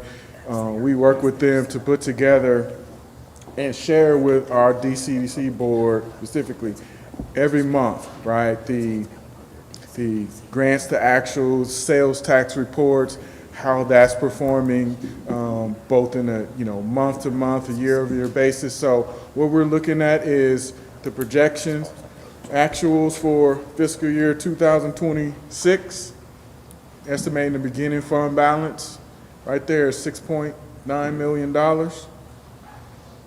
and an ending fund balance of 6.5. This might be easier if we look at, excuse me, the balance sheet.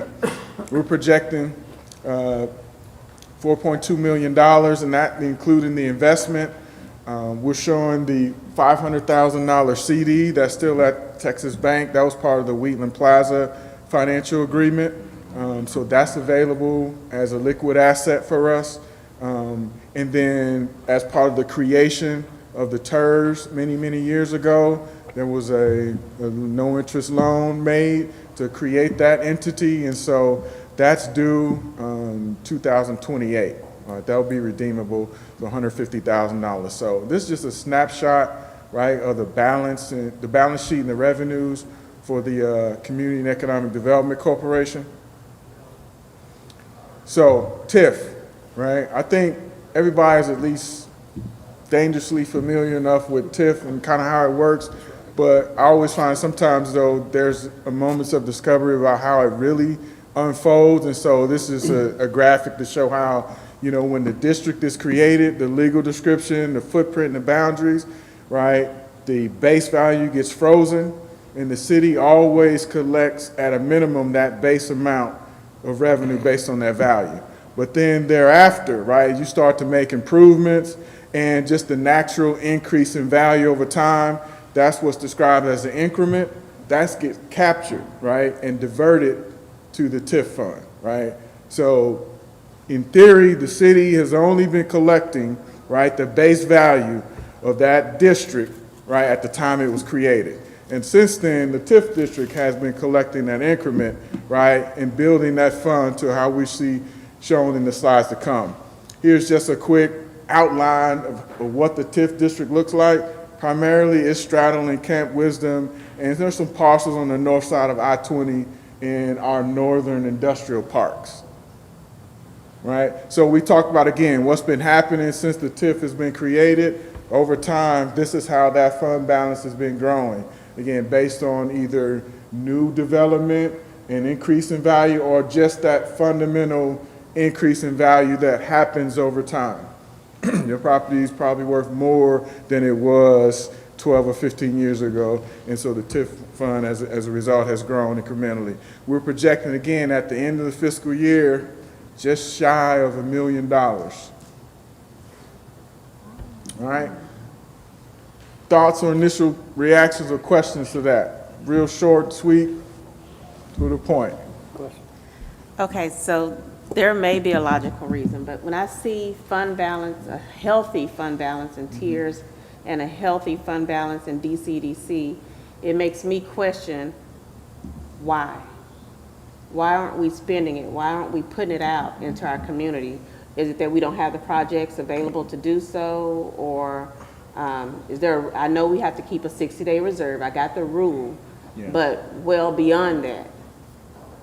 Okay, so I'm gonna answer the initial question, then I'm gonna invite, like our TIF boards, they've been mostly silent, but I know this group, when we have TIF board meetings, they're not this quiet, right? So there's gonna be an opportunity to maybe just share with them, because they're a newly seated board, believe it or not. I may or may not have served on this board before I decided to come back to the staff side, but no, they really are a good group to work with. Okay, so to answer your question about the TIF fund first. So tax increment financing, it's a lot more restrictive than our toolbox with the sales tax and how we incentivize project with the Community Economic Development Corporation, right? That local government code and chapter is different than the one that's created for our 4B corporation, right? More specifically, usually TIF eligible expenditures going to be tied to traditional redevelopment activity, public infrastructure, maybe demolition, environmental remediation, and so you need eligible projects, right, that have those eligible costs in order to spend that fund. So that's one of the things is, when you're doing redevelopment, you need projects that are shovel ready, that can scale, that can make use of some of those restrictive legacy infrastructure costs. So if you aren't advancing projects that can fit and qualify, that would be an example of why we haven't seen the expenditures versus, in a given year with the development corporation, we can participate by having a number of source of grants, from design incentives, from, acquisition, from Chapter 380 agreements where we, rebate some of the sales tax, or we buy property and dispose of it. So that's helpful in understanding why you see some of that. But the corporation, it seems like a good problem to have when you're having a consistent, and Jennifer and Richard in our finance department, they consistently, every month and every quarter tell us how we're doing with sales tax collection, right? And it's trending good, for the most part. So that's the task for us, is to find more projects that have a good business case, like what Kevin was talking about earlier, really drilling down with, how does this investment going to leverage and create the net return on revenue per acre and value. So capital projects is another example of where the corporation could, look to incentivize more projects. I guess that's how I would answer the question, is why that looks the way it does with the two fund balances. Thank you. What you think, Jennifer? Richard? Anything additionally? Why the balance is where it is? Yeah. No, I think you covered a lot of it. Certainly, a lot of those dates are arriving. I would imagine this one. Do we have a mic for Richard? Sorry.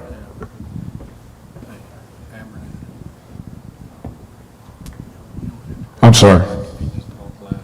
No, I think, again, Marlon, I think you covered a lot of it. And certainly, much of where the fund balance is predates many of our arrivals, but just from a business perspective, you can certainly make the analysis that there may have been some things that were in the hopper that did not continue for whatever reason. And so there may have been intention for some of those funds, but those deals did not move forward. And I think the other thing is just from a planning perspective of where the where the ideas are moving going forward. And so just, from our standpoint, we certainly want to continue to be as quick and as transparent as possible with what we're submitting to Economic Development Department and thus the DCEDC as a result. So those great minds can come together in terms of, different ideas and brainstorming for the use of those funds moving forward. But again, I think just historically, that would be my analysis, my guess, just looking at it.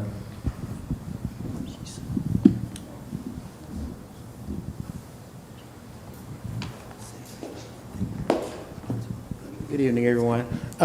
Mayor Pro Tem, I agree with you in regards to having those funds available, but it's not one of those things, as far as the TIF board, I just started on the TIF board, but looking at projects that's actually going to make a difference in regards to what we're doing, and it's just for that corridor. And we have to look at what best for that. Again, $1 million sounds like a lot of money, but when you start getting into development in regards to redoing things, it's not. And so we really want to be fiscally responsible in regards to what we're doing. We've had those conversations in our meetings in regards to, okay, we have this, what are we going to start doing? We're starting to have those meetings more where we're looking at different projects because, as we always said before, we want to be fiscally responsible, but we also want to do things that is for the greater good in regards to making that corridor look better. My thing has always been, that's the corridor coming in from Grand Prairie. We want to make sure when people leave Grand Prairie and come into Duncanville, they know we're in Duncanville and it has that look that we want to have for Duncanville. Thank you. Thank you. Just real quickly, this is Mike Grace, the chair of the TIF board.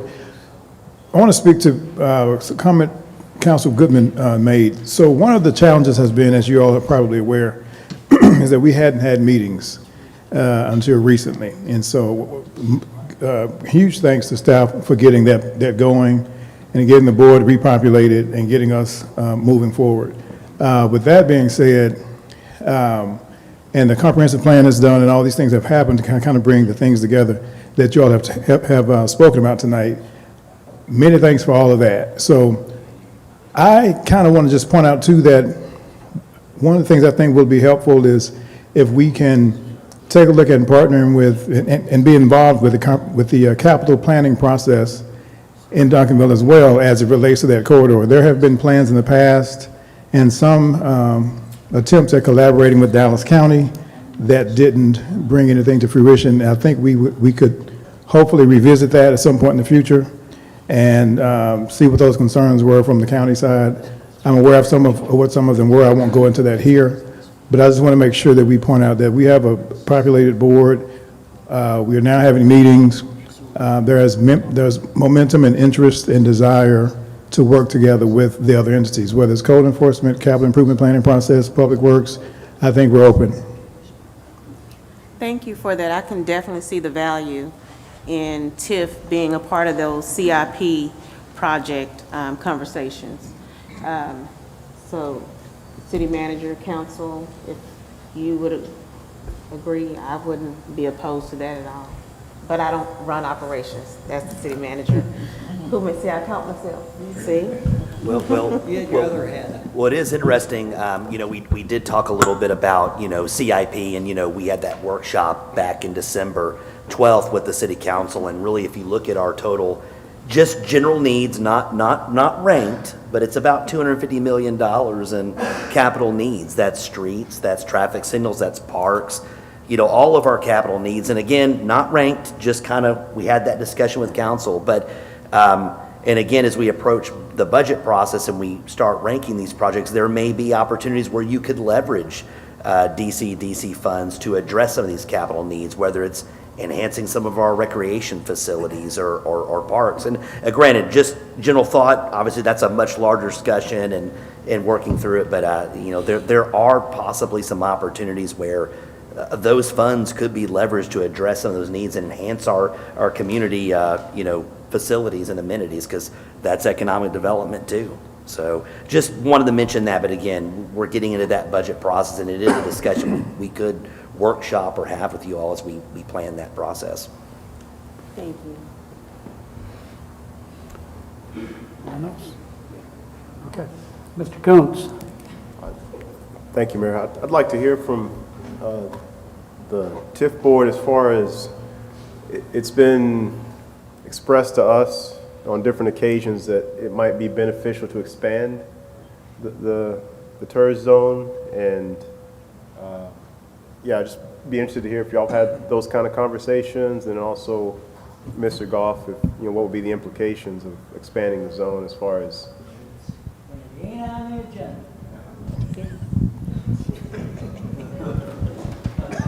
Says TIF fund financial. Okay, so then I would like to amend my question. Mr. Goff, what would be the implications financially of expanding the TIF zone if we were interested in doing so?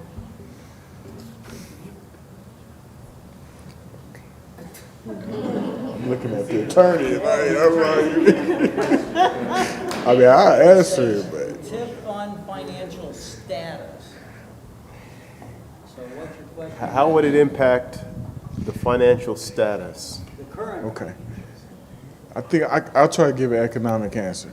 So, again, my experience, what you want to try to do when you're creating a TIF or expanding a TIF is keep the base value as low as possible. Why? Because you allow more room for the increment. So think about our environment in Duncanville. Most of it's improved, meaning not vacant. So you start adding property to the TIF, you're also increasing the base value, right? So the goal is, in a lot of redevelopment communities, I want to add these vacant parcels or parcels that I know I'm going to acquire and demolish, right? To have a larger spread or increment. So economically, that would be the case analysis you'd have to do, and then you have to amend your project and financing plans to show. That's what the impact is. That's the document when you create the TIF, part of that 8-step process. All the things that you do in the TIF should be spoken to in your project and financing plan, right? And that's the exercise you do to say, yeah, this TIF actually is going to make money, and it's going to have these TIF eligible costs, and we're going to use the increment to leverage and make money for the, the entity. So we haven't done that exercise, but I agree. I've heard of, theoretical pros and cons to doing that. Mr. Harvey.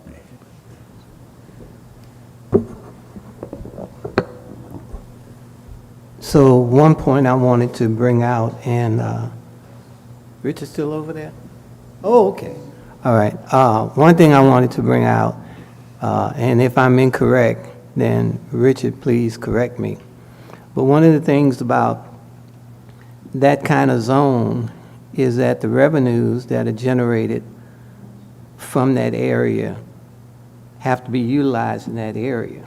So if you got a crime problem somewhere else in the city, I won't call no community name because somebody might think I'm pointing fingers, but if you have a crime problem in some other part of the city, then you can't address it with the growth of revenue from the TIF because that's restricted for that particular area. So that's the other side of the coin, if you will. Am I right about it? That's correct. Yes, sir. Thank you. Okay. Go ahead, Mr. Derwin. Just to address the reserve balance for the EDC. This is, of course, is my second generation on the EDC. And I remember being on the EDC a few years ago when our fund balance was much leaner.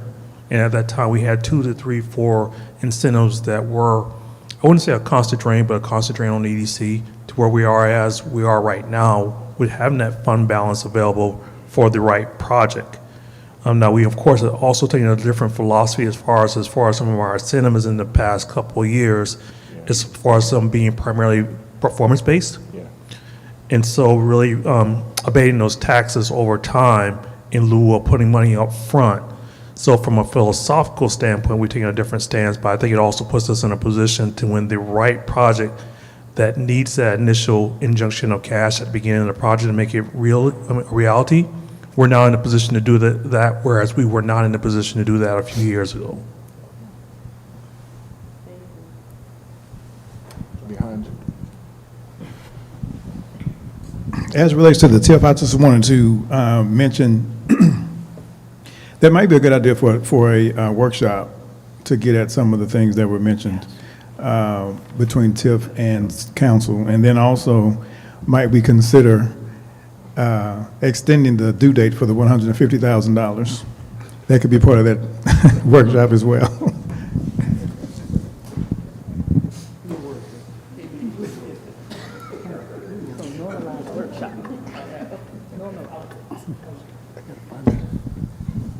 I don't know if it's informative or not, but Marlon has given the snapshot of the current TIF balance at the moment. But just for your context and information, like 2022, it was half that. It was 411,000, and then 509 in 2023, and then 649 last year. So it has had a healthy increase over the last few years, but I'd say within the last 3 years, it was a little less abundant balance. So a little bit of context about that. Yeah, the outlier is, what was happening in the world during FY 2020 and 21, right? So a lot of the improvements that are existing, the appraiser will use a income methodology to assign appraised value as opposed to having comps for new construction. And so the TIF really took a hit during the COVID pandemic because there is no income or very little income for the hotel industry. And so that's why we see that dramatic drop, but then the quick rebound, and it's been growing since. Okay. Coming up on our last item. A lot of slides. Okay. So it's fitting we should land here because we actually talked about, like during the proposed amendments to the bylaws, about to call for proposals or not to call for them. That's the question, right? This is an example, again, another DCEDC owned property that this has been our inventory over a year, okay? And we've had some unsolicited development interests, some that we've tried to get it around the table and roll up the sleeves with. I will tell you that, the parcels located within the downtown district, so you always have to contend with, the development standards, right? The permitted uses for property that's in the downtown district, and this one specifically, the category within the downtown district is general Main Street, not urban living, right? And that's important because the latter would allow for you to add some density, some of the things that Mr. Shepherd will talk about, some of the things that you see where we should be trying to maximize the footprint, the productivity of our parcels. But here's an example, like you say, where the strategy and the alignment is here, but our ordinance or our code is not in alignment with it. And so, again, there's always fillers, people inquiring about the property. What do you want to see? What do you want to do? And that'll keep you busy enough to where, whether you have a real proposal or not, right? Do you just have someone who's expressing interest and they think they understand how to put a deal together and get it financed and built? And maybe they do, but maybe they don't. So here's an example where we as a staff internally was like, we haven't been able to receive a proposal that we could actually advance for consideration by the DCEDC board and then the city council. So we like, with our planning team, with our administration, let's see if there's something out there that we just haven't thought about to try to submit this site for. And so the request for expressions of interest, in my experience, it's going to allow for that submission of interest, but not force the developer to spend a whole bunch of money, okay, putting together this fully elaborate and colorful plan and 12 copies, and we're going to do this for 6 months. It's a way for us to really check the temperature of, okay, what concepts are out there and who's looking to do a project in our market. And it'd be a great example of one of the cases that I work with Catalyst on to help us both polish it, and then as we start get proposals back, really critically evaluating. So this is the aerial satellite image, address 200 West Center Street. Used to be a funeral home. It's about a little over 1.5 acres. I mentioned earlier about the zoning and the strategic location of where it is. That existing improvement, 7,500 square feet. So again, it's not a small building. So you got to figure out how can is the land worth more than the building, or do I have a use where I can make this property work based on the zoning, based on the current use of the site?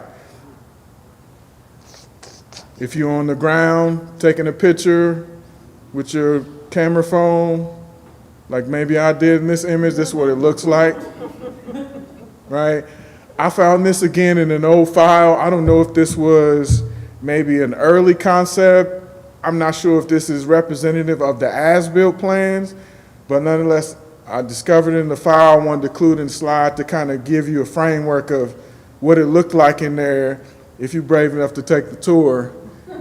Yeah, okay, so, yeah, so this exhibit, stuff like this would be in the packet, right, to call for proposals, along with the survey, along with the phase 1 environmental, right? And anything I got, I want to put that in there because I want you to respond as if you've done the work, right, understanding what it is, and then that'll help us as a staff if we try to sort through, you know, which of these boats are really seaworthy or not.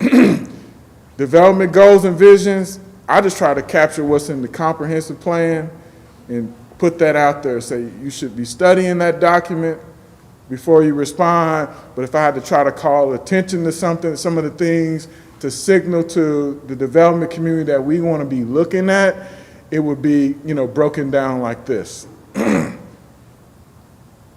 Right? Again, this isn't committing us to anything. It's a solicitation.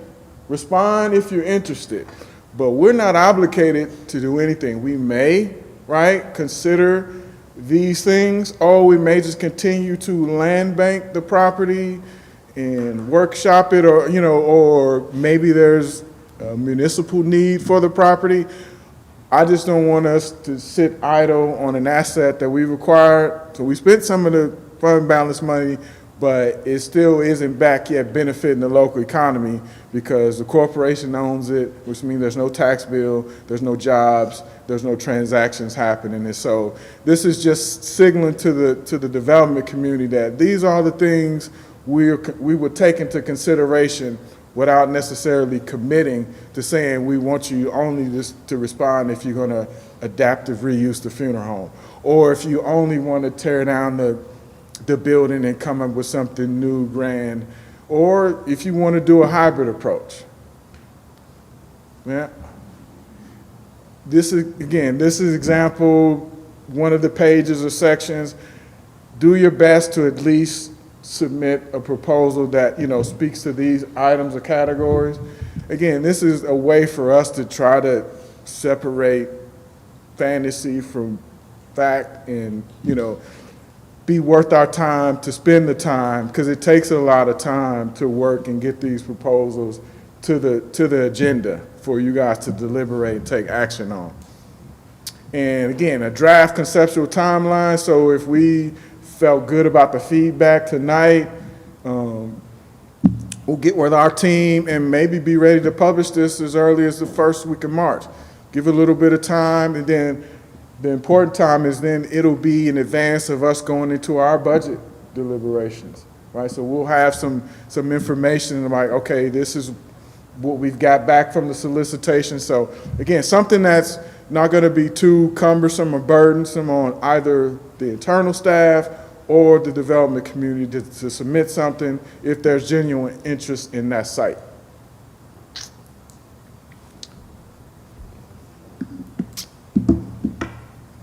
Questions? Okay. Where is it published to? So we'll post this on our website. We'll get with our communications team, okay, and let the community know that it's out there.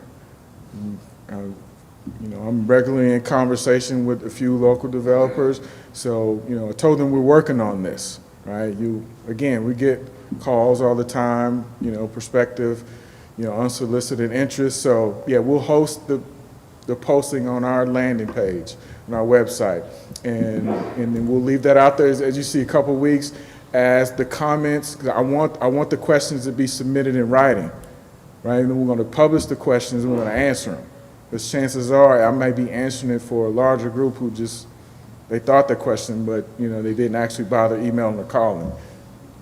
Is that Yeah, After you, okay. I have a hearing problem, so I may have missed out on this, but could you explain to me what was the original purpose for purchasing the property?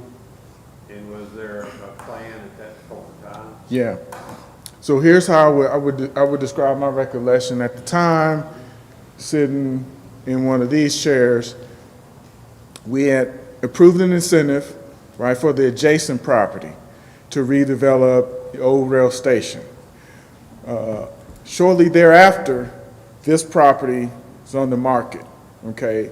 So we're thinking the opportunity to really get site control to dictate the pattern of development for the site, right? As opposed to potentially it becoming a use that either one is permitted by right, but you don't necessarily want to see in your community, or economically, it continues to be tax exempt or really not as productive to the local economy as we need it to be, right? When we look at what we have as a scarcity of land in our community, right? We can't afford to have large tracts of parcels, right, that just aren't as economically productive as we need them to be when we say we're facing budget shortfall. So that is what I remember being on the board and saying, yes, let's go after this property and we'll put together a plan to try to attract development.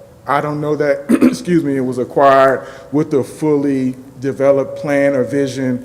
It was a strategic real estate transaction.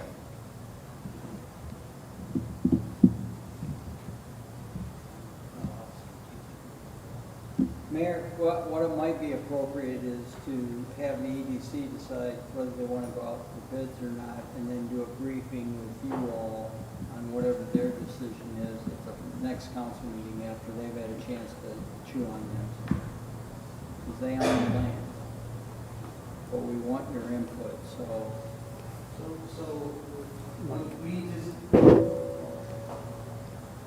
So would that be a matter of just seeing if this board has consensus, or does it require a motion? No action. No action. That's what I'm saying. That's what I understood. So is this something that the board would be interested in putting out an RF, whatever, on? Yeah, RFI, yes. Is that?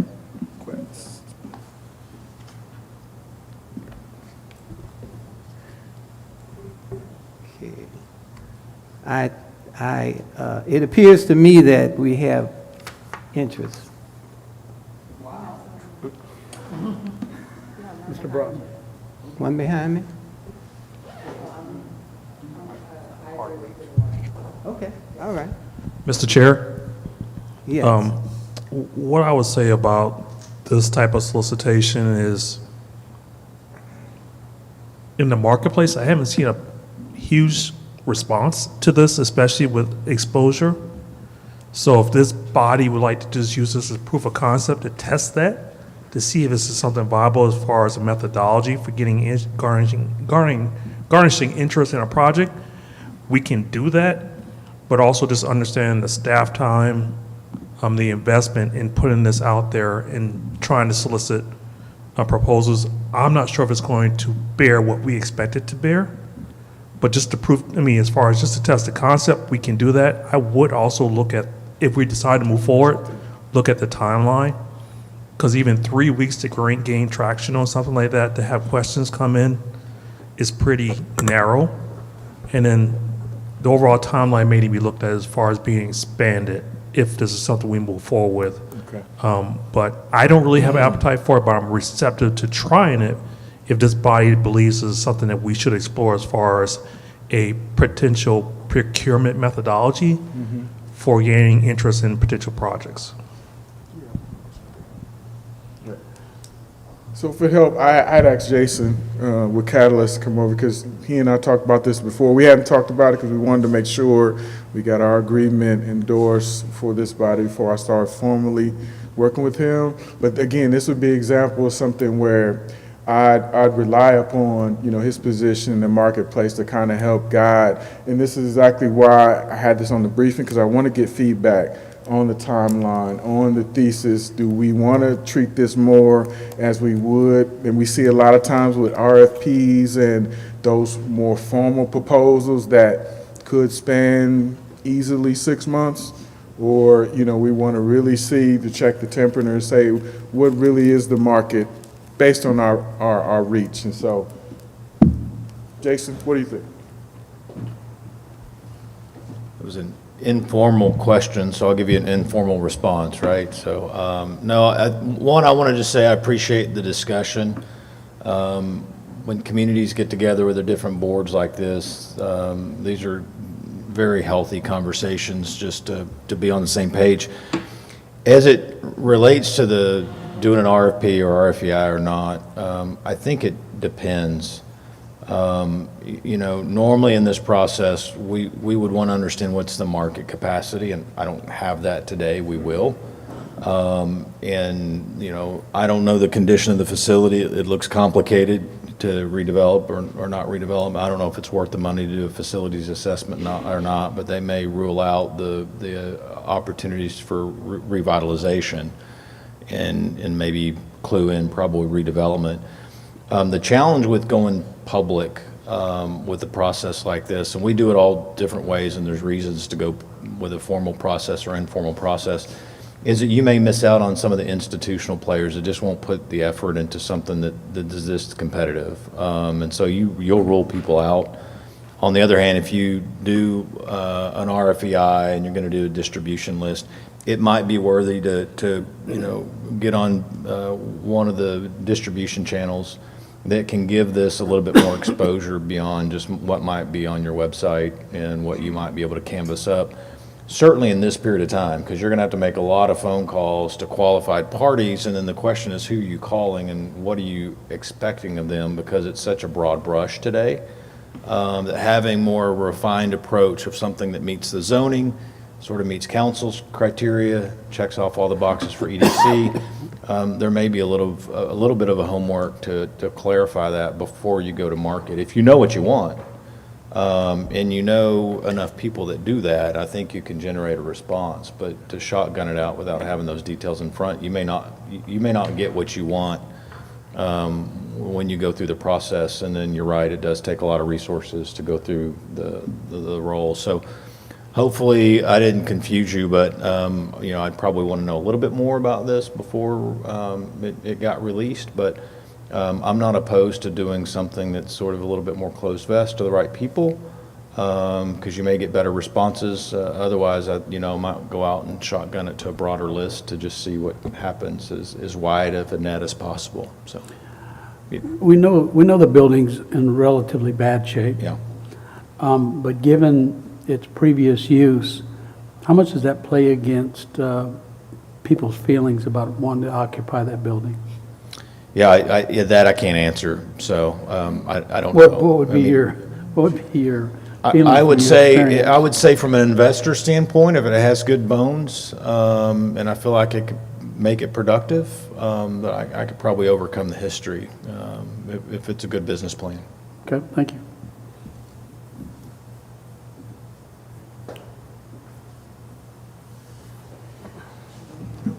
It appears as if we should wait and study this a little bit more before we pull a trigger on it.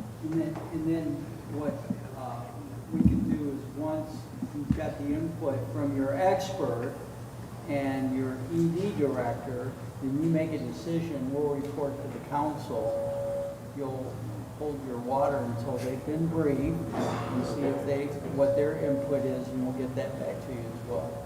Yeah, that's the way forward.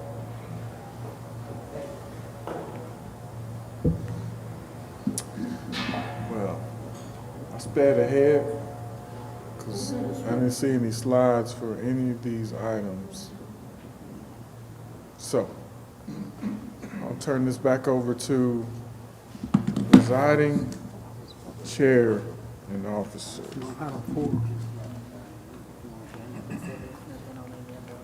So we're clear of the remaining items. All right?